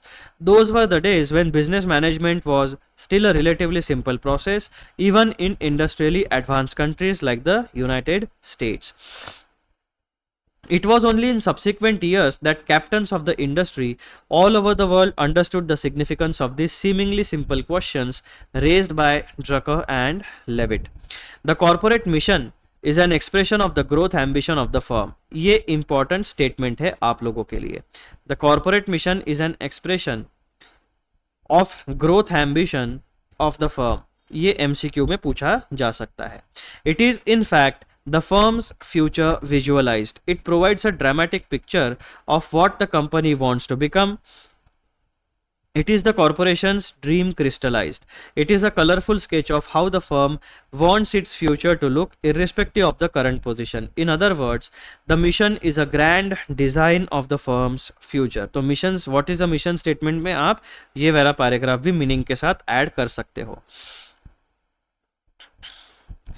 Mission amplifies what brings the firm to this business or why it is there, what existence it seeks and what purpose it seeks to achieve as a business firm. In other words, the mission serves as a justification for the firm's very presence and existence. It legitimizes the firm's presence. According to Peter, अब आपको ध्यान में आएगा कि video में बहुत सारे paragraph सिर्फ आपको पढ़ देता हूँ, क्योंकि देखो ये जो पैराग्राफ्स है ना, ये जस्ट इन्फॉर्मेटिव पैराग्राफ्स है, जहाँ पे मैं सिर्फ आपको पढ़ रहा हूँ, कुछ ज़्यादा एक्सप्लेन नहीं कर रहा हूँ. तो आप भी क्या करोगे, पढ़ोगे, रिवाइज करोगे, दिमाग में रख लोगे, ज़्यादा टेंशन नहीं लेना इन पैराग्राफ्स का. जहाँ पर मैं आपको एक्सप्लेन करता हूँ, रुकता हूँ, स्टॉप लेता हूँ, समय लेता हूँ उस कॉन्सेप्ट को रिवाइज कराने के लिए, दैट मीन्स वो कॉन्सेप्ट आपके लिए इंपॉर्टेंट है from exam point of view. According to Peter Drucker, every organization must ask an important question. What businesses are we in and get the correct and meaningful answer. सिर्फ सवाल पूछना काफ़ी नहीं है, correct and meaningful answer generate करना भी बहुत important है, क्योंकि उसी से क्लैरिटी आती है. करेक्ट एंड मीनिंगफुल आंसर आप लिखोगे तभी आप एग्जाम पास कर सकोगे. Similarly correct and meaningful answer अपने बिजनेसेस के बारे में आप जनरेट करोगे तो बिजनेस में पास होना मतलब सक्सेस हासिल करना. The answer should have marketing और एक्सटर्नल पर्सपेक्टिव. अब ये करेक्ट एंड मीनिंगफुल आंसर आपको दो तरीके का, दो एस्पेक्ट उसमें मिलने चाहिए आंसर में. पहला एस्पेक्ट आपको क्या मिलना चाहिए आपके आंसर में भाई साहब, एक मार्केटिंग ओरिएंटेड आंसर चाहिए आपको और एक एक्सटर्नल पर्सपेक्टिव वाला आंसर चाहिए, यानी प्रोडक्शन ओरिएंटेड आंसर चाहिए. And should not be restated to the production और बेसिकली सॉरी, यहाँ पर मार्केटिंग और एक्सटर्नल पर्सपेक्टिव यानी दो एस्पेक्ट्स आपको आंसर के ढूंढने हैं, एक आपके इंटरनल कम्युनिकेशन के लिए और एक एक्सटर्नल कम्युनिकेशन के लिए. Production oriented answer and marketing oriented answer. The answer should have a marketing or external perspective and should not be restated to the production or generic activities of the business.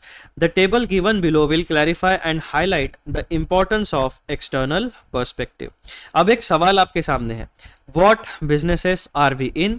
3 column आपके सामने हैं, company का नाम, production oriented answer किस तरीके से generate किया गया है एंड मार्केटिंग ओरिएंटेड आंसर किस तरीके से जनरेट किया गया है. मार्केटिंग ओरिएंटेड आंसर आप किसको देते हो, गवर्नमेंट या कस्टमर या सोसाइटी को. प्रोडक्शन ओरिएंटेड आंसर आप किसको देते हो, अपने इंटरनल एम्प्लॉयज को, ताकि उन्हें पता चले किस तरीके से काम करना है.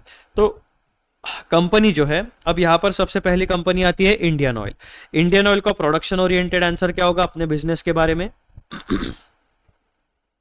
We produce oil and gasoline products. ये इंटरनल प्रोडक्शन ओरिएंटेड आंसर हो गया। अब मार्केटिंग ओरिएंटेड आंसर क्या दोगे? We provide various types of safe and cost effective energy. Indian Oil जो है वो एक एनर्जी कंपनी है। वो एनर्जी कंपनी का टारगेट क्या है? Safe and cost effective energy पूरे दुनिया को प्रोवाइड करना in the form of oil and gasoline products. Indian Railways का प्रोडक्शन ओरिएंटेड आंसर क्या हो गया? What businesses are we in? तो इंडियन रेलवेज कहती है we run a rail road, यानी हम एक रेलवे सिस्टम रन करते हैं। अब मार्केटिंग ओरिएंटेड आंसर क्या होगा जहां पर आपको कस्टमर्स अट्रैक्ट करना है? We offer a transportation and material handling system. Transportation में आपका गुड्स ट्रांसपोर्ट भी आ गया, ह्यूमन ट्रांसपोर्ट भी आ गया, और मटेरियल हैंडलिंग सिस्टम। तो इंडियन रेलवेज क्या कहती है? भाई साहब हम रेल रोड बिल्ड करते हैं और उसको रन करते हैं, और यहाँ पर transportation and material handling system provide करते हैं। तीसरी कंपनी आपके सामने आती है लैक्मे। लैक्मे क्या कहती है प्रोडक्शन ओरिएंटेड आंसर में? In the factory we make cosmetics, in the retail outlet we sell hope. Hope क्यों? भाई साहब मैं सुंदर दिखूंगा या सुंदर दिखूंगी, यानी लाइफ मेरी इंप्रूव हो जाएगी। तो इस तरीके से एक ही सवाल का आपने प्रोडक्शन ओरिएंटेड आंसर भी डेवलप किया, आपने मार्केटिंग ओरिएंटेड आंसर भी डेवलप किया, और इस तरीके से जब आप अपने बिजनेसेस के बारे में इंफॉर्मेशन को एक जगह पर क्लैरिटी के साथ ड्राफ्ट करते हो तो आपको खुद के बिजनेस के बारे में क्लैरिटी मिलते चले जाती है। ठीक है, इसीलिए आपके मिशन स्टेटमेंट्स इंपॉर्टेंट होते हैं भाई साहब। ओके, अब हम मूव ऑन करते हैं और हमारा नेक्स्ट कंपोनेंट पढ़ते हैं स्ट्रेटेजिक इंटेंट का, रिवाइज करते हैं, जो कि है हमारा गोल्स एंड ऑब्जेक्टिव्स। सबसे पहले हम मीनिंग पढ़ेंगे। Business organization translates their vision and mission into goals and objectives. ये हमने पढ़ लिया। सबसे पहले विजन और मिशन कॉर्पोरेट लेवल पे बनता है, फिर उन विजन एंड मिशन को अचीव करने के लिए आपके सेकंड लेवल वाली जो होती है बिजनेस लेवल जो होती है, वहां पर आप इन विजन एंड मिशन स्टेटमेंट्स को गोल्स एंड ऑब्जेक्टिव्स में ट्रांसफॉर्म यानी स्ट्रेटेजी बनाते हो। As such the term objectives are synonymous with goals, however some authors make an attempt to distinguish the two. Goals are open-ended attributes that denote future states or outcomes. Objectives are close-ended attributes which are precise and expressed in specific terms. तो goals and objectives का certain authors के mind में जो difference है वो यहाँ पर आपको बता दिया है। गोल्स को क्या कहा जाता है? Open ended attributes. ये आपको लॉन्ग टर्म विजन देता है, यानी फ्यूचर के बारे में बताता है।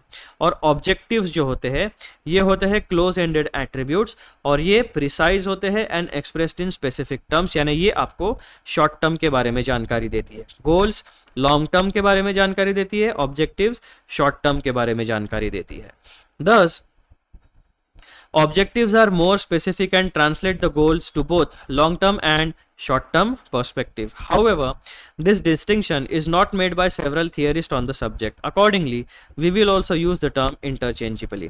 Objectives are organizations' performance targets. यानी भाई साहब इस मंथ में, इस वीक में, इस मंथ में, इस क्वार्टर में क्या टारगेट अचीव करना है, कौन सा परफॉर्मेंस टारगेट अचीव करना है, वो स्पेसिफिकली बताया जाता है। ऑब्जेक्टिव्स क्या होते हैं? Objectives are organization's performance targets, the results and outcomes it wants to achieve. They function as yardsticks for tracking an organization's performance and progress. All organizations have objectives. The pursuit of objectives is an unending process such that organizations sustain themselves. They provide meaning and sense of direction to organizational endeavor. Organizational structure and activities are designed and resources are allocated around the objectives to facilitate their achievement. They also act as benchmarks for guiding organizational activity and for evaluating how organization is performing. Objectives with strategic focus relate to outcomes that strengthen an organization's overall business position and competitive vitality. तो आपको एक ही बात बहुत अच्छे तरीके से याद रखनी है। ऑब्जेक्टिव्स क्या है? किसी भी ऑर्गेनाइजेशन के परफॉर्मेंस के टारगेट होते हैं। टारगेट मतलब आपने एक बजटेड परफॉर्मेंस शीट बना ली। अब आप क्या करोगे? जब आप एक्चुअल लाइफ में उतरोगे तो इन परफॉर्मेंस टारगेट के साथ जब भी आप इन चीज़ों को इम्प्लीमेंट करोगे, अपने गोल्स एंड ऑब्जेक्टिव्स को अचीव करने की कोशिश करोगे, तो इन टारगेट्स के साथ आप अपने एक्चुअल परफॉर्मेंस को कंपेयर करोगे और आपको कंपैरेटिव एनालिसिस मिलेगा, and then finally you will get to understand कि भाई साहब जो हमारे long term and short term goals and objectives है वो हम सही तरीके से अचीव कर पा रहे हैं या नहीं कर पा रहे हैं। Objectives to be meaningful to serve the intended role must possess the following characteristics. Basically, objectives के कैरेक्टरिस्टिक्स यहाँ पर डिसाइड किए गए हैं। Objectives should define the organization's relationship with its environment, यानी business environment internal and external के आपकी क्या रिलेशनशिप है वो बताना चाहिए। They should be facilitative towards achievement of mission and purpose. They should provide the basis for strategic decision making, यानी objectives के ऊपर आपका डिसीजन मेकिंग बेस होता है। They should provide standards for performance appraisal, comparative analysis होता है। They should be concrete and specific, clear होने चाहिए वो। They should be related to time frame, यानी डेडलाइंस होनी चाहिए। They should be measurable and controllable, ताकि हम उन्हें कंपेयर कर सके, इंप्रूवमेंट मेजर्स इम्प्लीमेंट कर सके। दे should B challenging, different objectives should correlate with each other. Objectives should be set within the constraints of organizational resources and external environment. Basically, objectives ऐसे set करो जो आपकी प्रेजेंट कैपेबिलिटीज के साथ match करते हो। बहुत ज़्यादा खुद को ओवर एस्टिमेट भी नहीं करना है, बहुत ज़्यादा खुद को अंडर एस्टिमेट भी नहीं करना है। जो जेन्युइन कैपेबिलिटीज है उस हिसाब से आपको अपने ऑब्जेक्टिव्स को ड्राफ्ट करना है, उन्हें अचीव करने की पूरी जेन्युइन कोशिश करनी है। A need for both short term and long term objectives, किसी भी बिजनेस ऑर्गेनाइजेशन में short term vision and long term vision की जरूरत क्यों होती है? As a rule, a company's set of financial and strategic objectives ought to include both short term and long term performance targets. किसी भी company में दो प्रकार के ऑब्जेक्टिव्स होते हैं, पहला short term and long term financial objectives and दूसरा short term and long term strategic objectives. Having quarterly और annual objectives focuses attention on delivering immediate performance improvements. जब आप क्वार्टरली चेक करते हो तो भाई साहब इमीडिएट परफॉर्मेंस इंप्रूवमेंट्स के बारे में आपको जानकारी मिलेगी, आप इंप्रूव कर पाओगे। Targets to be achieve within 3 to 5 years। अब यहाँ पर जब हम क्वार्टरली या एनुअल परफॉर्मेंस की बात करते हैं तो हम शॉर्ट टर्म ऑब्जेक्टिव्स की बात कर रहे हैं, और जब भी हम 3 से लेकर 5 साल या उससे ज्यादा समय के बारे में बात करते हैं तो हम लोग लॉन्ग टर्म पर्सपेक्टिव के लिए बात करते हैं। Targets to be achieved within 3 to 5 years prompt consideration of what to do now to put the company in a position to perform better down the road. यानी जब आप long term vision रखते हो तो भाई साहब 3 से 5 साल में आपको क्या अचीव करना है वो आपने डिसाइड कर लिया। अब वो अचीव कैसे होगा, तो व्हाट टू डू नाउ यानी प्रेजेंट में आपको काम करना पड़ेगा ताकि 3 से लेकर 5 साल में आपका ऑब्जेक्टिव या विजन फुलफिल हो सके। फ्यूचर में आपको जो पाना है उसके लिए आपको प्रेजेंट में काम करना पड़ेगा। A company that has an objective of doubling its sales within 5 years can't wait until the 3rd or 4th year. अगर कोई कंपनी है भाई साहब उसको अपने एक ही साल में कंपनी के सेल्स डबल करने, तो वो 3-4 साल वेट नहीं कर सकती कि बाद में काम करेंगे, अभी से काम करना पड़ेगा आपको। To begin growing its sales and customer base.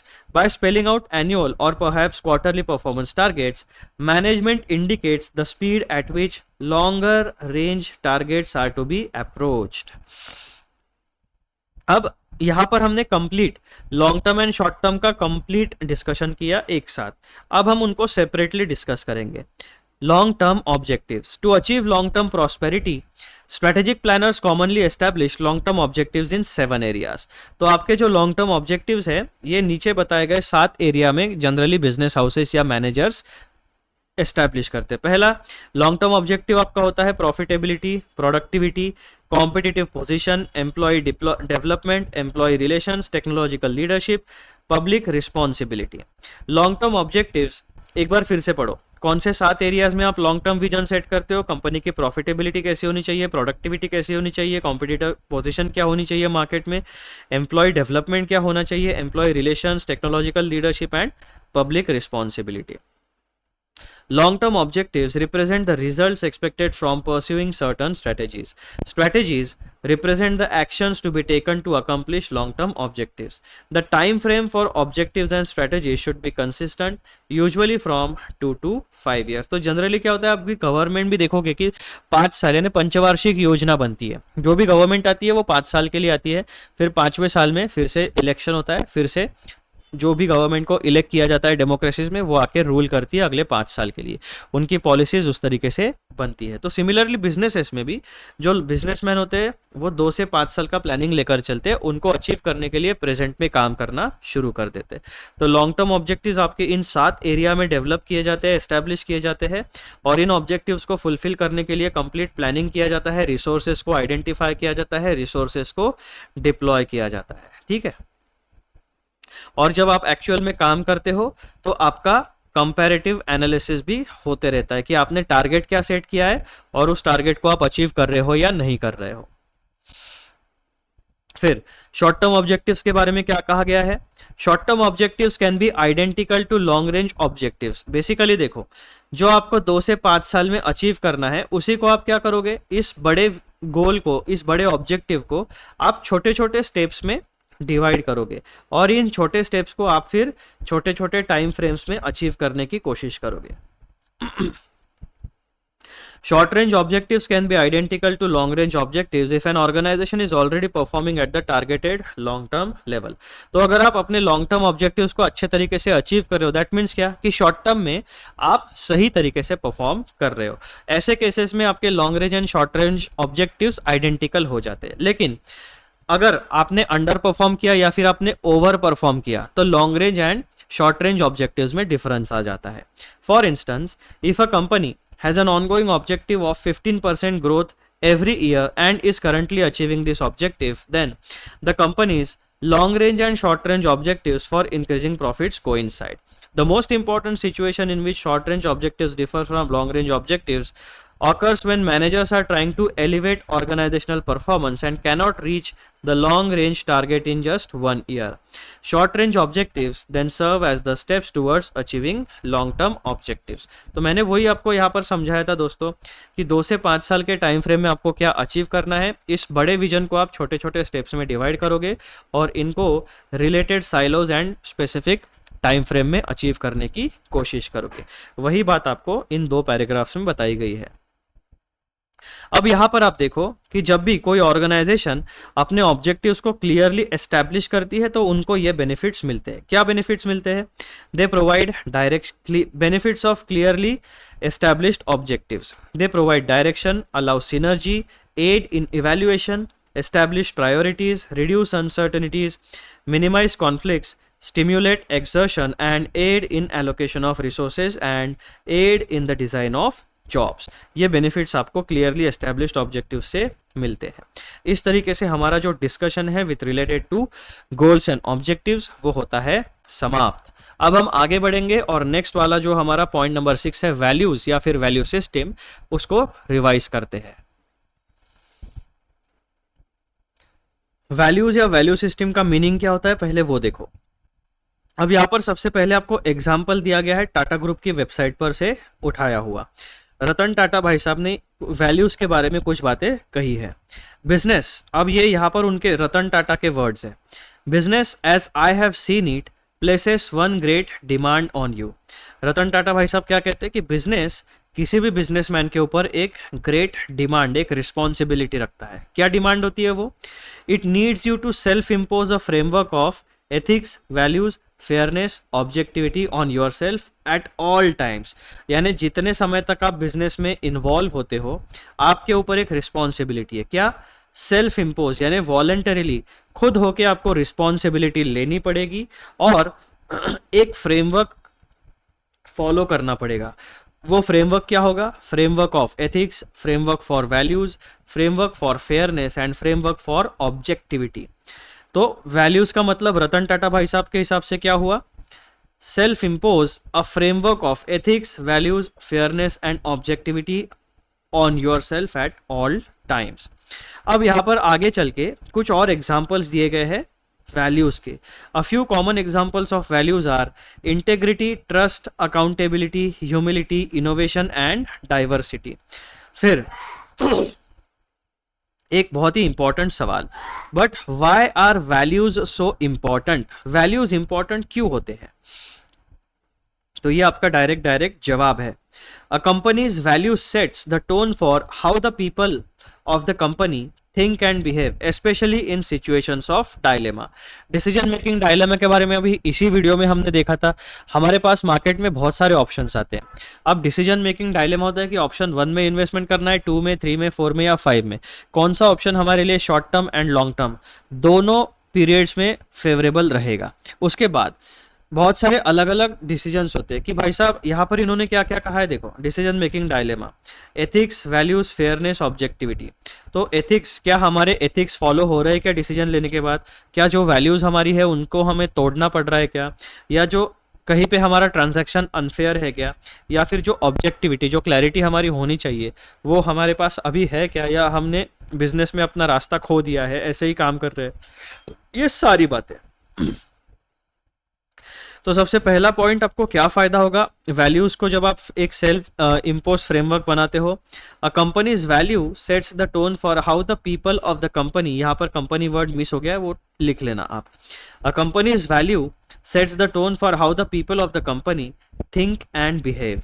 आपके थिंकिंग एंड बिहेवियर पे वैल्यूज का डायरेक्ट इम्पैक्ट होता है, specially in situations of dilemma. It creates a sense of shared purpose to build a strong foundation and focus on longevity of the company's success. Employees prefer to work with employers whose values resonate with them, the ones they can relate to in their daily work and personal life. देखो, यहाँ पर ये एक aspect हो गया। कुछ employees ऐसे होते हैं कि भाई साहब उनका पहले से ही डिसाइड होता है, मुझे गूगल में काम करना है, माइक्रोसॉफ्ट में काम करना है, मुझे टाटा, महिंद्रा, इन्फोसिस या फिर जो भी इंडियन कंपनी है फॉरेन, वहाँ पे काम करना है। ऐसे एम्प्लॉयज़ क्या करते हैं भाई साहब, उनके दिमाग में एक कंपनी के बारे में, उनके वैल्यूज़ के बारे में एक स्पेशल जगह होती है। वही बात उन्होंने यहाँ पर कही गई है। But most of the time employees क्या प्रीफर करते हैं रियलिस्टिकली? मुझे सैलरी कितनी मिलेगी, फाइनेंशियल सिक्योरिटी मिलेगी या नहीं मिलेगी, मेरी क्वालिटी ऑफ लाइफ क्या होगी, वर्क लाइफ बैलेंस है या नहीं। तो यहाँ पर कंपनी के वैल्यूज के साथ रेजोनेट करना प्लस फाइनेंशियल सिक्योरिटी, ये सारे पैरामीटर्स आज के ज़माने में एम्प्लॉयज़ देखते हैं। एकेडमिकली ऐसी बात करना सही है, लेकिन फाइनेंशियल सिक्योरिटी अभी सबसे ऊपर प्रायोरिटी सब लोगों की होती है। Interestingly, majority of the consumers say that they would prefer to buy products and services from companies that have a purpose that reflects their own value and belief system. अब यहाँ पर जो एग्जाम्पल है कस्टमर्स के बारे में जो बात की गई है, आपने देखा होगा कि इंडिया में पहले एफएमसीजी सेक्टर में कोई इंडियन कंपनी नहीं थी। फिर किसकी एंट्री हुई? Patanjali, the one and only, the Ramdev Baba. उन्होंने क्या किया, पूरा ड्रास्टिकली उनका एफएमसीजी का पूरा सिनेरियो सिंगल हैंडेडली उन्होंने चेंज किया। तो कंज्यूमर्स को क्या चाहिए था भाई साहब? एक इंडियन ओन कंपनी चाहिए थी। तो कंज्यूमर्स ने क्या किया, जो भारत के कल्चर को रिप्रेजेंट करे, यानी आयुर्वेद को रिप्रेजेंट करे, सनातन धर्म को रिप्रेजेंट करे, ऐसी कंपनी कौन सी थी? तो भाई साहब पतंजलि। तो बहुत सारे कंज्यूमर जो थे, जिनके पास कोई ऑप्शन नहीं था पहले, जिन्हें फॉरेन एफएमसीजी कंपनीज के प्रोडक्ट्स या सर्विसेज खरीदने पड़ते थे, आज वो प्रॉपरली हैप्पीली शिफ्ट होके पतंजलि या फिर पतंजलि जैसी जो कंपनीज है उनके ऊपर शिफ्ट हो गई है। Hence values have both internal as well as external implications, यानी एम्प्लॉयज के ऊपर भी फर्क पड़ता है, आपके इंटरनल एनवायरनमेंट के ऊपर भी फर्क पड़ता है, और मार्केट या कंज्यूमर्स के ऊपर भी किसी कंपनीज की वैल्यूज का फर्क पड़ता है। तो इसीलिए वैल्यूज इंपॉर्टेंट होती है। For reference, a lot of values were put to action. अब यहाँ पर बहुत ही बढ़िया एग्जाम्पल है। For reference, a lot of values were put to action during कोविड-19 pandemic when leaders of the organization put people before everything else. कोविड-19 एक ड्रास्टिक, बहुत ही दुखद पैंडेमिक पूरे दुनिया को झेलना पड़ा। कोविड-19 के समय में बहुत सारे लोगों का जो डायलेमा था, डिसीजन मेकिंग डायलेमा, कि किस तरीके से लोग सोचते हैं, किस तरीके से बिहेव करते हैं, असली रूप लोगों का सामने आ गया। लेकिन बहुत सारे लोग थे जिन्होंने इतना सपोर्ट किया कम्युनिटी को कि भाई साहब उसकी कोई हद नहीं है। भारतीय गवर्नमेंट ने 140 करोड़ लोगों को वैक्सीनेशन प्रोग्राम, दुनिया का सबसे बड़ा वैक्सीनेशन प्रोग्राम चलाया, एकदम सही तरीके से। डिजिटल सर्टिफिकेट मिल गया। बहुत सारे डेवलप कंट्रीज में भी डिजिटल सर्टिफिकेट नहीं मिलता था, लाइन में खड़े रहो। यहाँ पर अपॉइंटमेंट भी ऑनलाइन आपको मिल गया, वैक्सीन भी सही तरीके से लग गई और सर्टिफिकेट भी आपको एकदम सही तरीके से मिल गया। For reference, a lot of values were put to actions during COVID-19 pandemic when leaders of the organizations put people before everything else. लोगों ने खुद को और अपने लोगों को सबसे ऊपर रखा।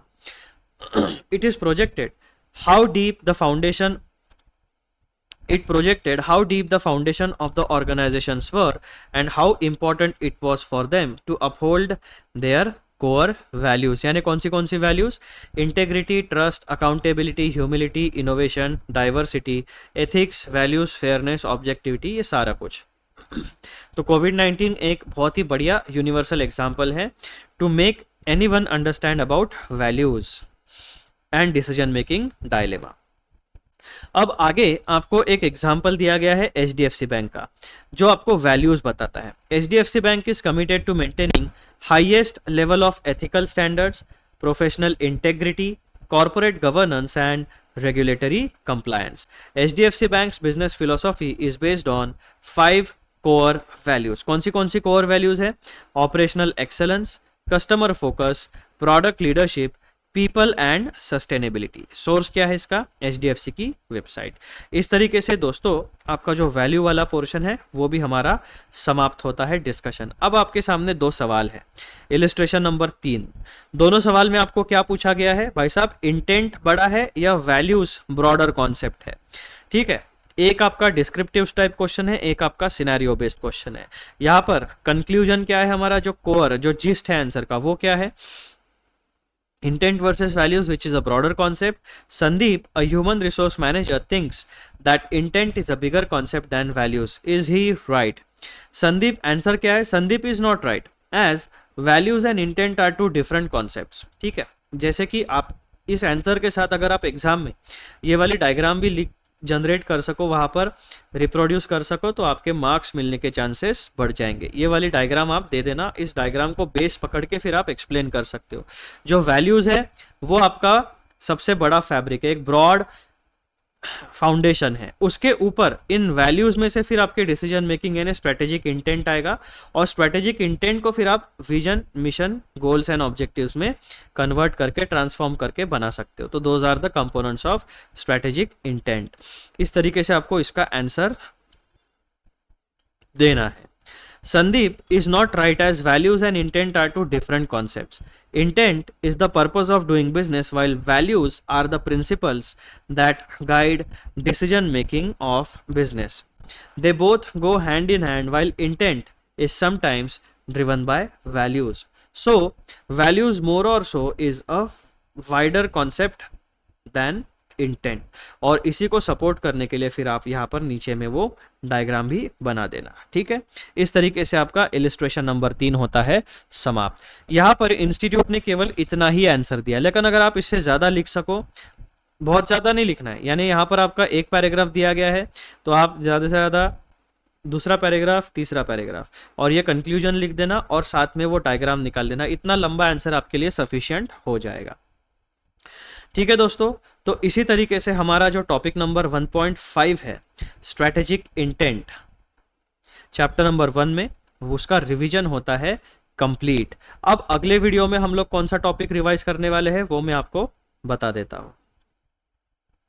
अगले वीडियो में हम लोग रिवाइज करेंगे टॉपिक नंबर 1.6, जो कि है आपका strategic levels in an organisation.